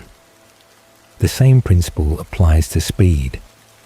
Vampires can cross miles in minutes, can move so fast they appear as blurs to human perception, can accelerate and decelerate without the gradual build-up that normal physics demands. But moving at those speeds should generate massive friction, should create sonic booms, should require energy expenditure that no biological system could sustain without burning itself out. Yet vampires do it effortlessly, without tiring, without burning fuel, without generating the heat that such movement should create. A vampire running at what must be several hundred miles per hour doesn't leave scorched earth or ignited air in their wake. They're not just moving fast through normal space. They're moving through space differently. Their connection to the supernatural dimension, allowing them to bypass physical constraints. It's as if they're partly phased out of normal reality when they move, occupying the metaphysical dimension more than the physical one, using magic to sidestep the consequences that physics would normally impose. This is why Alice can see futures involving vampire movement, despite those movements happening at speeds that should make prediction impossible. The movement itself is metaphysical, operating on the same supernatural level as her precognition. Their skin presents another impossibility. It's described as hard as diamond, capable of withstanding impacts that would shatter stone. Yet is also flexible, allowing full range of motion, bending and moving as easily as human skin. These properties are mutually exclusive in normal materials. Diamond hardness requires rigid crystalline structure. flexibility requires malleability that's incompatible with that hardness. Vampire skin achieves both because it's not purely material. It's flesh infused with magic, tissue that exists simultaneously in the physical and metaphysical dimensions. The hardness comes from its supernatural aspect, the flexibility from its physical form, and venom maintains both properties in impossible coexistence. And then there's the sparkling, that strange property where vampire skin refracts light like crystal when exposed to direct sunlight. This serves no evolutionary purpose, no survival advantage.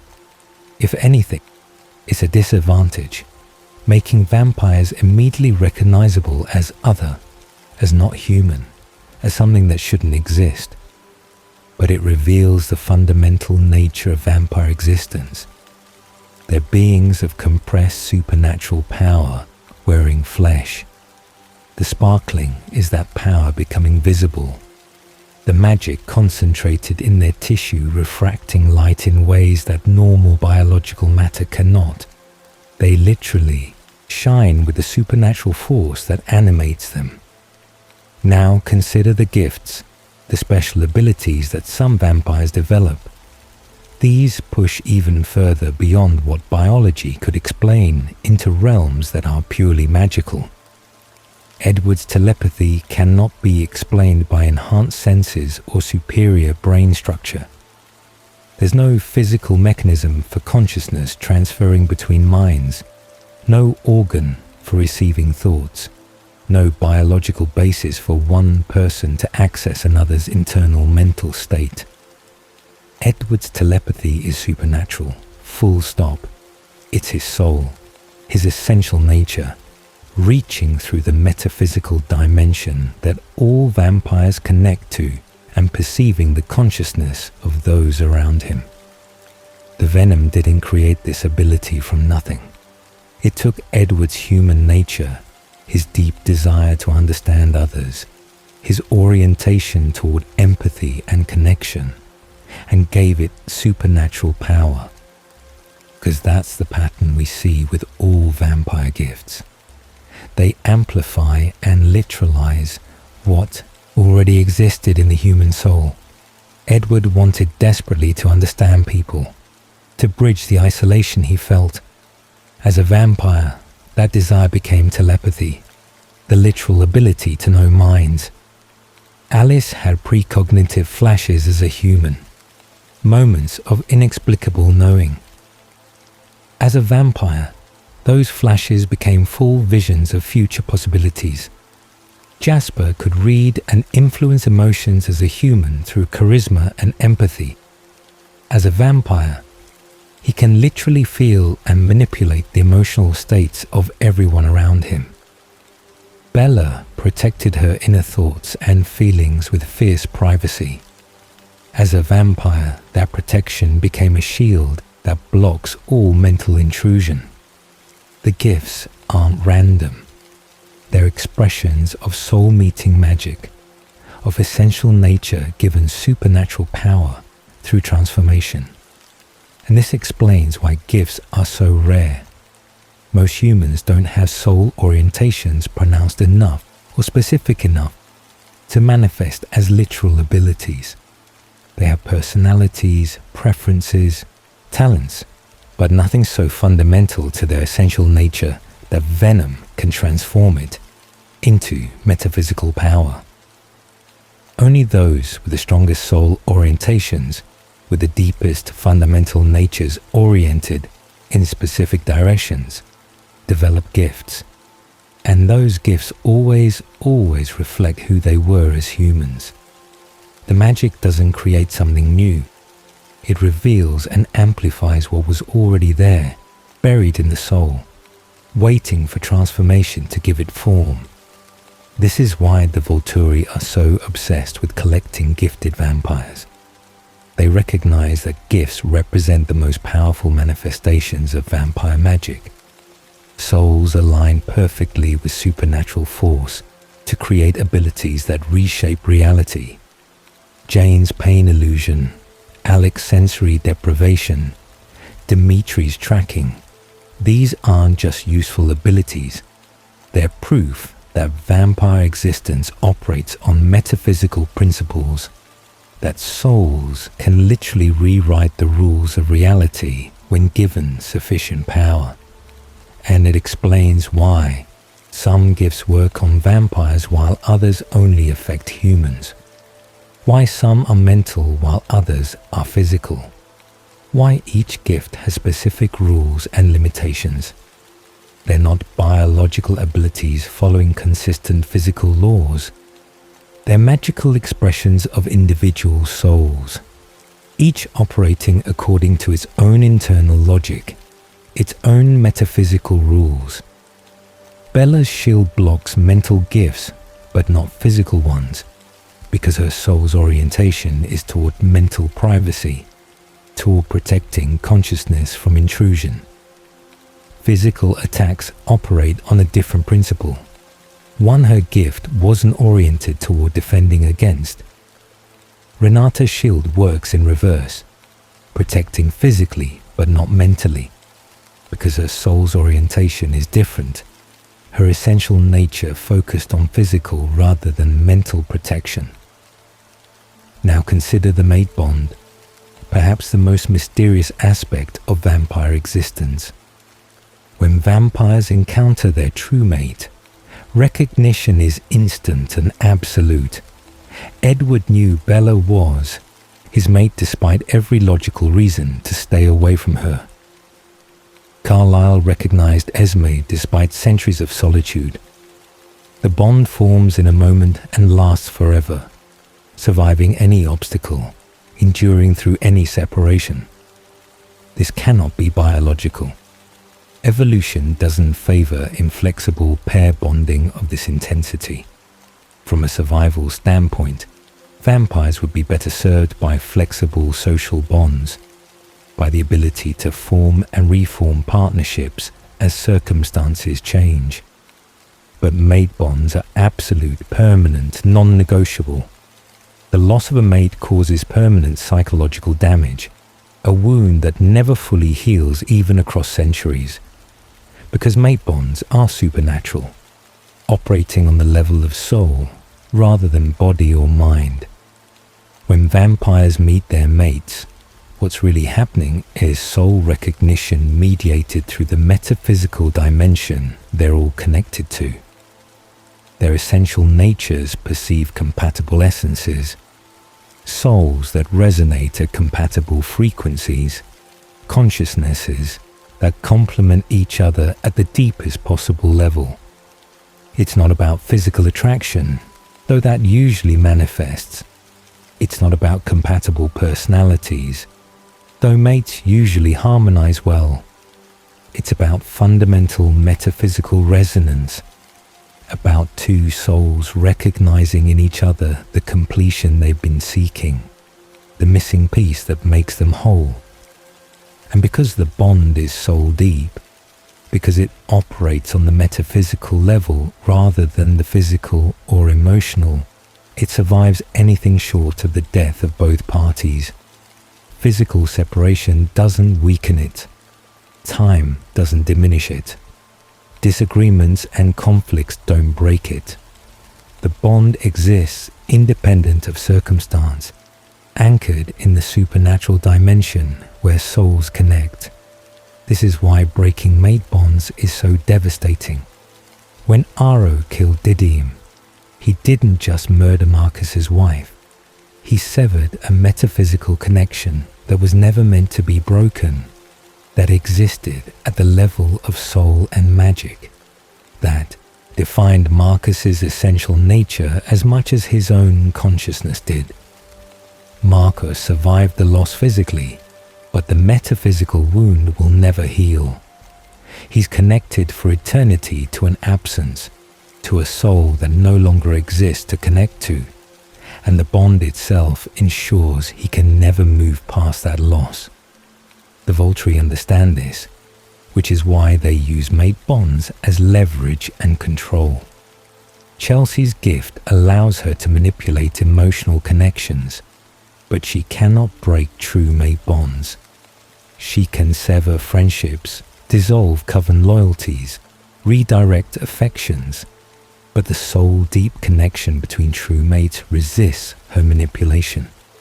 It's rooted too deeply in the metaphysical dimension, too fundamental to vampire nature to be altered by any gift. This reveals something profound about the supernatural physics underlying vampire existence. There are levels to the magic, surface-level connections, the social bonds and friendships and loyalties that vampires form. These can be manipulated by gifts like Chelsea's.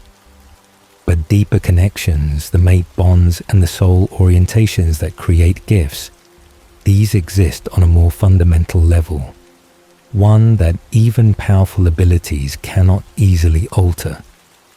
And at the deepest level, there's the venom itself, the magic that creates and sustains vampire existence. This appears to be inviolable, unchangeable, absolute. No vampire gift can undo transformation, can restore mortality, can sever the connection to the supernatural dimension that venom creates. Once a bridge is built between soul and magic, it's permanent. This suggests hierarchy in the supernatural physics of the Twilight universe. At the foundation is venom, the metaphysical substance that bridges dimensions and creates vampires. Built on that foundation are the mate bonds and soul orientations, the deep metaphysical structures that define individual vampire existence. And operating on the surface are the gifts, powerful but limited, capable of affecting reality but constrained by the deeper rules they operate within. Understanding this hierarchy helps explain why some things are possible in the vampire world, while others aren't. Why transformation is irreversible, but gifts can be blocked. Why mate bonds resist manipulation, but other connections can be altered. Why some vampires develop gifts, while others don't. It's all operating according to consistent metaphysical principles, magic following rules as absolute as physical laws, but existing on a different level of reality. The vampires themselves may not understand this fully. They experience their abilities, form their bonds, live their immortal lives without necessarily grasping the metaphysical mechanics underlying everything they do. But the patterns are there, waiting to be recognized by anyone who looks closely enough at how vampire abilities actually function. They are beings of magic wearing flesh, souls connected to supernatural dimensions through venom-transformed tissue, immortal consciousnesses anchored to bodies that follow different rules than anything natural. This is why their abilities seem inconsistent when examined through a purely physical lens. They sparkle in sunlight for no apparent biological reason. They're destroyed by fire, but not by most other forms of damage. They can survive without breathing but still drown, because they're not purely physical beings. They're metaphysical entities constrained by transformed flesh, supernatural essences given form, magic operating through the medium of biology. The venom creates them, bridges them between worlds, allows souls to function through bodies in ways that reality doesn't normally permit. And the gifts, those rare and precious abilities that some vampires possess, are windows into this deeper truth. They reveal that vampires are more than enhanced humans, more than immortal predators. They're beings whose essential nature can reshape reality through supernatural power, souls given magic enough to literalize their deepest orientations, consciousness operating on metaphysical principles that transcend physical law. Every vampire, gifted or not, is a small miracle, a moment where magic met flesh and created something impossible.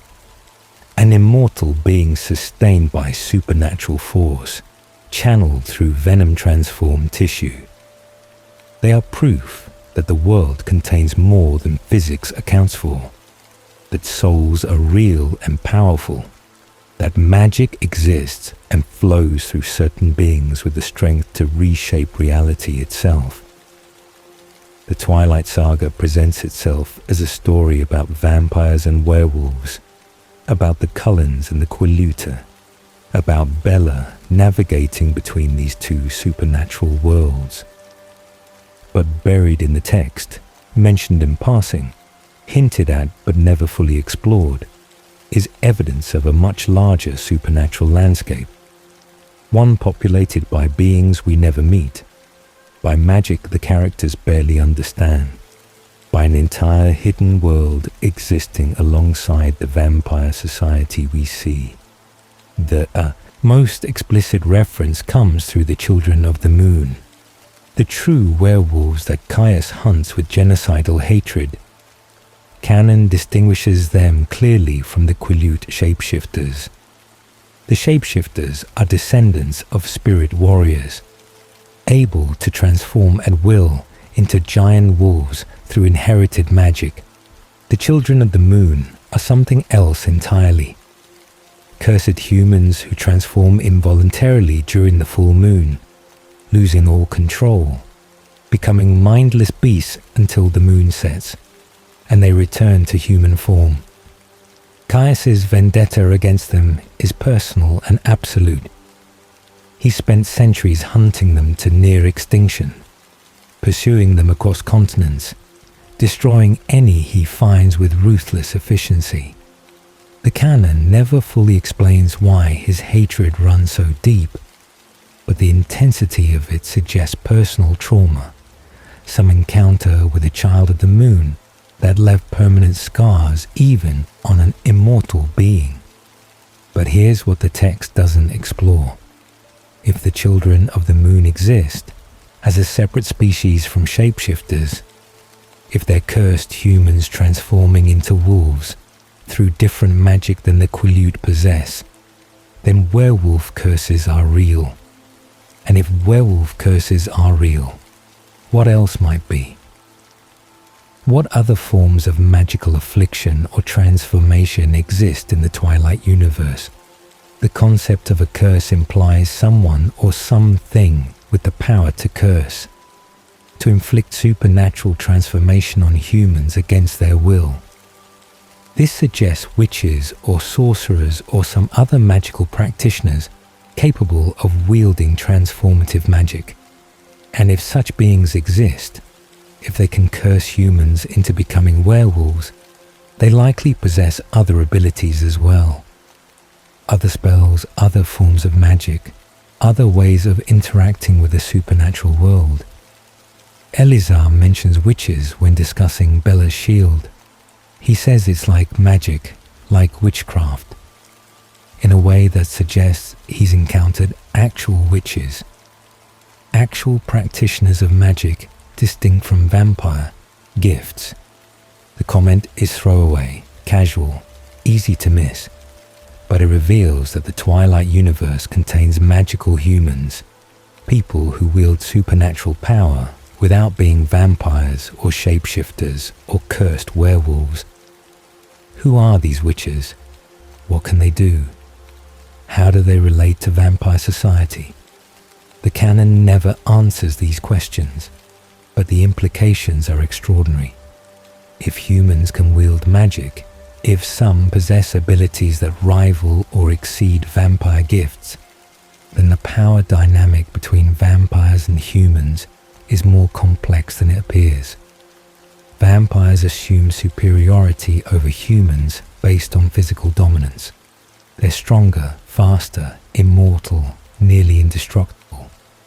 But a human witch with the right spells might be able to hurt or control or destroy a vampire in ways physical strength cannot counter. This would explain why the Volturi occasionally deal with situations beyond simple vampire law enforcement. why they involve themselves in matters that seem outside their normal jurisdiction. They're not just policing vampires, they're managing the entire supernatural world, or at least the parts of it that intersect with vampire interests, ensuring that witches don't become too powerful or too visible, preventing cursed werewolves from exposing supernatural existence to the human mainstream, maintaining the status quo that keeps vampires at the top of the supernatural hierarchy. Then there's the Romanian Coven, Vladimir and Stefan, the ancient vampires who ruled before the Volturi overthrew them. Canon presents them as bitter relics, old vampires nursing grudges about lost power. But they're also repositories of knowledge that predates Volturi dominance, witnesses to vampire history that goes back thousands of years before Arrow and his brothers seized control. What did the Romanian Coven know that the Volturi destroyed along with their power? They speak of the Volturi changing everything, as if the current vampire world is fundamentally different from what existed before. Not just politically different, but metaphysically different, as if the Volturi altered the rules governing vampire existence itself. Perhaps the Romanians knew about other supernatural beings, maintained alliances or conflicts with witches or cursed werewolves or other magical entities. Perhaps they understood vampire origins in ways the Volturi have suppressed.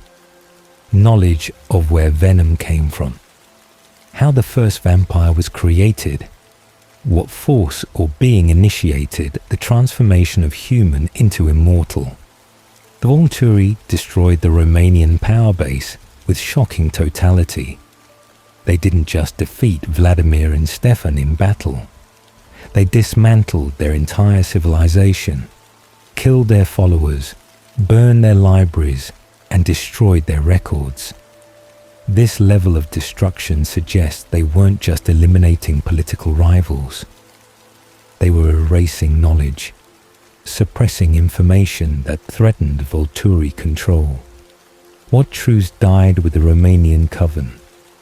What understanding of vampire nature, of supernatural physics, of the wider magical world was lost when the Volturi burned everything the Romanians had built? We'll likely never know, because the only survivors are Vladimir and Stefan, and they speak in bitter fragments, hints of a larger history. They no longer have the power or perhaps the complete memory to fully articulate. Then consider the hybrid situation, the existence of Joham's experiments in South America. Joham created multiple hybrid children over centuries, studying them, documenting their development, treating them as research subjects. But how did he know it was possible? Vampire-human reproduction isn't common knowledge. Most vampires assume it's impossible. Yet Joham knew enough to try, knew enough to succeed repeatedly, knew enough to develop what amounts to a scientific study of hybrid creation and development. Where did that knowledge come from? Did he discover it independently through experimentation? Or did he have access to information suggesting that hybrids were possible, perhaps even that they'd been created before? The Brazilian vampires who vouched for Nahuel during the Volturi confrontation seemed unsurprised by hybrid existence. They spoke of hybrids as rare but not unheard of, as if vampire-human children were uncommon but not unprecedented. This suggests a broader supernatural community in South America, one with knowledge and history that the Northern Covens lack. Perhaps South American vampire culture maintained connections to indigenous magical traditions that European vampires lost or never had. Perhaps they interact with human magical practitioners, with shamans or witches or sorcerers who understand the supernatural world from perspectives vampires don't possess. Perhaps the rigid separation between vampire and human that the Volturi enforce isn't as absolute in other parts of the world. The Denali Coven provides another hint of wider supernatural existence. Tanya mentions their mother creating an immortal child and being destroyed for it, but she also references old legends about their mother, stories of a succubus who seduced and destroyed men. The legends are presented as misconceptions, humans misunderstanding what their mother actually was. But what if the legends contain truth? What if they are beings similar to vampires but different in key ways? Supernatural entities that feed on humans through means other than blood. Succubi are traditionally depicted as demons or spirits who drain life force through seduction. If such beings exist in the Twilight universe, they'd represent another category of supernatural creature entirely, one that operates on different principles than vampires. This opens possibilities for a diverse supernatural ecosystem.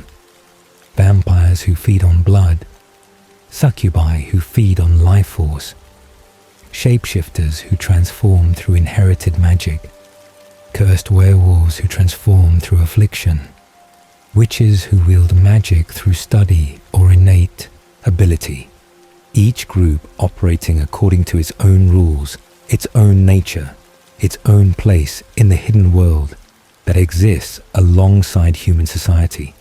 And if all these different supernatural beings exist, they must interact, must have relationships, alliances, conflicts, territories, rules governing how they coexist. The Volturi present themselves as rulers of the vampire world, but do they have authority over witches, over cursed werewolves, over other supernatural entities? Probably not, which explains why Caius hunts children of the moon with such determination. He cannot command them, cannot control them through the political and social mechanisms that work on vampires. So he resorts to extermination, removing the problem by killing every cursed werewolf he encounters. It's a solution that reveals the limits of Volturi power. They rule vampires absolutely, but their authority doesn't extend to other supernatural beings. This is why the treaty with the Quileute is so significant. It's not just vampires granting territory to shapeshifters. It's acknowledgement that some supernatural beings cannot be controlled through the methods the Volturi normally employ. The shapeshifters have their own magic, their own power base, their own authority structure. They're not subject to vampire law because they're not vampires. And if the shapeshifters can maintain independence from Volturi control, so can other groups, covens of witches, packs of cursed werewolves who survive Caius's hunting, other supernatural entities we never encounter in the canon. The vampire world isn't the whole supernatural world.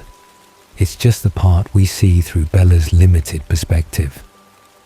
Consider what this means for the larger Twilight universe.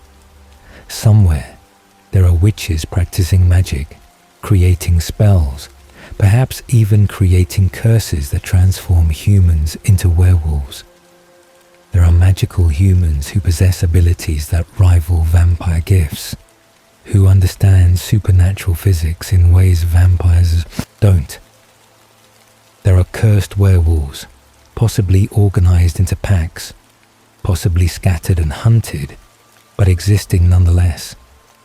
Beings who lose control during the full moon, but retain their humanity the rest of the time, cursed to transform against their will into monsters.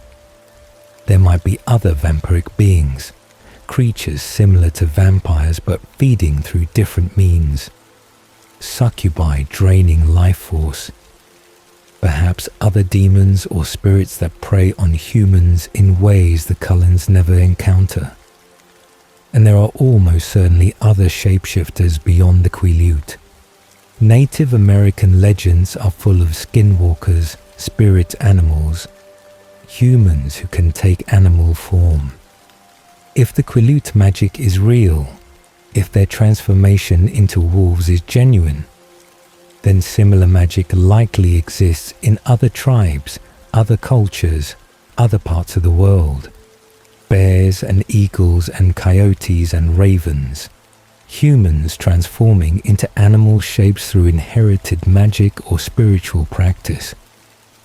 The question is whether these different supernatural groups know about each other. Do witches interact with vampires?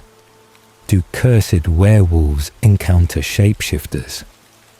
Is there a larger supernatural community where different beings meet and negotiate and establish rules for coexistence? Or is the supernatural world fragmented, each group isolated in its own sphere, aware of others only through occasional hostile encounters? The Volturi's secrecy obsession suggests the latter. They enforce absolute separation between vampires and humans, demanding that vampires remain hidden.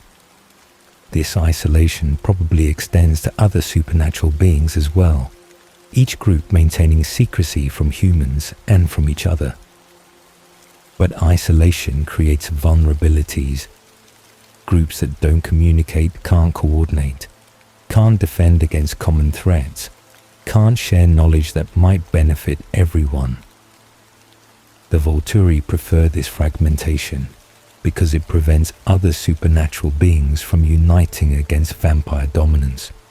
Divide and conquer apply to the entire hidden world.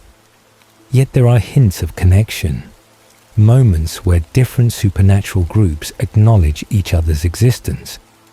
The treaty between vampires and shapeshifters, Elizar's knowledge of witches, the Volturi's awareness of cursed werewolves. These suggest at least minimal interaction, enough contact for different groups to know about each other, even if they don't actively cooperate. And there are individuals who cross boundaries, who learn about multiple supernatural groups and operate in the spaces between them. Carlyle, with his centuries of travel and study, likely knows more about the wider supernatural world than most vampires. His time with the Volturi would have exposed him to knowledge they've gathered over millennia. His wandering years probably brought him into contact with witches, with cursed werewolves, with other beings the canon never mentions. Alice, with her visions, can see futures involving supernatural beings her gift doesn't directly perceive. She might see the effects of witch magic even if she can't see the witches themselves. She might perceive cursed werewolves through the impact they have on vampire futures. Her gift gives her unique insight into the larger supernatural world, even from within the isolated vampire sphere. And Bella, with her shield and her possible supernatural heritage, might have connections to magical traditions beyond vampire society. If she carries witch blood, if her ancestors were magical practitioners, she might have access to knowledge and abilities that pure humans and pure vampires both lack. Her shield could be a bridge between different magical traditions, combining vampire gifts with witch magic in unprecedented ways. The Twilight Saga we see is just one small corner of a much larger supernatural universe. A universe populated by multiple species of magical beings, each with their own nature, their own gifts, their own place in the hidden world. The vampires are powerful, yes, perhaps even dominant in some regions. But they're not alone, not the only supernatural beings navigating existence between the human and magical realms. And this larger context reframes everything we think we know about the series. The Volturi aren't just vampire rulers. They're one power among many in a complex supernatural ecosystem. The Cullens aren't just an unusual vampire family.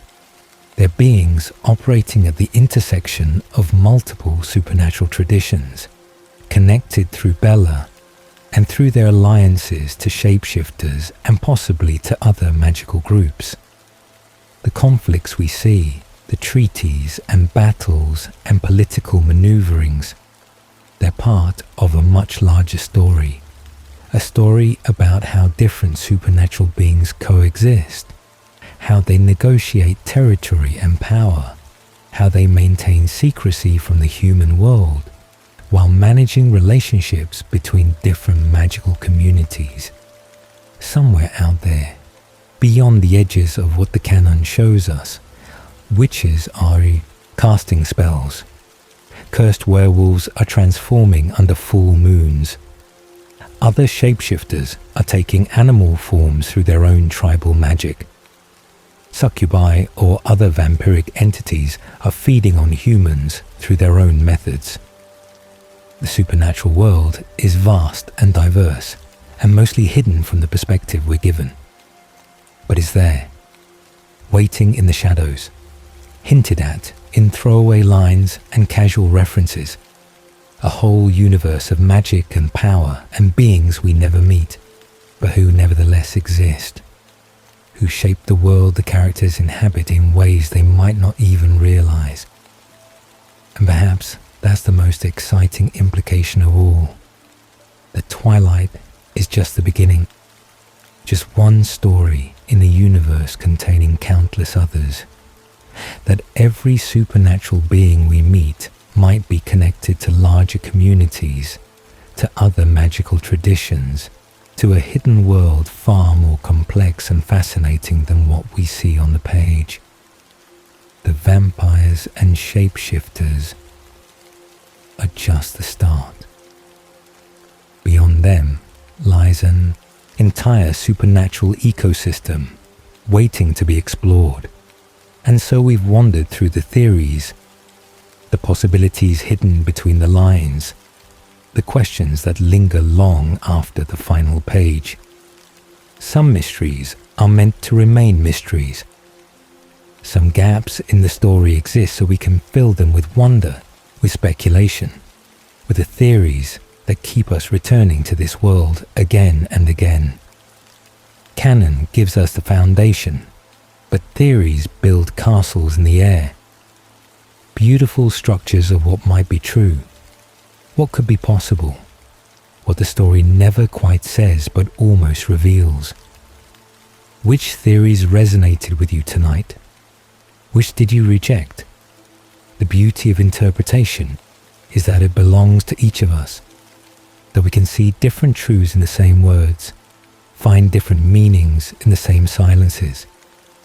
The Twilight world is richer for all we don't know. For every answered question, 10 more emerge. And perhaps that's exactly as it should be. The best stories are the ones we never stop exploring, never stop reimagining, never finish discovering. So as you drift now into gentle sleep, let these theories weave into your dreams. Let them carry you to alternative forks, to different possibilities, to the spaces between what is and what might have been. Sweet dreams, dreamers, and may your theories be ever intriguing. Until we meet again, beneath the moon, where the impossible feels true. Good night.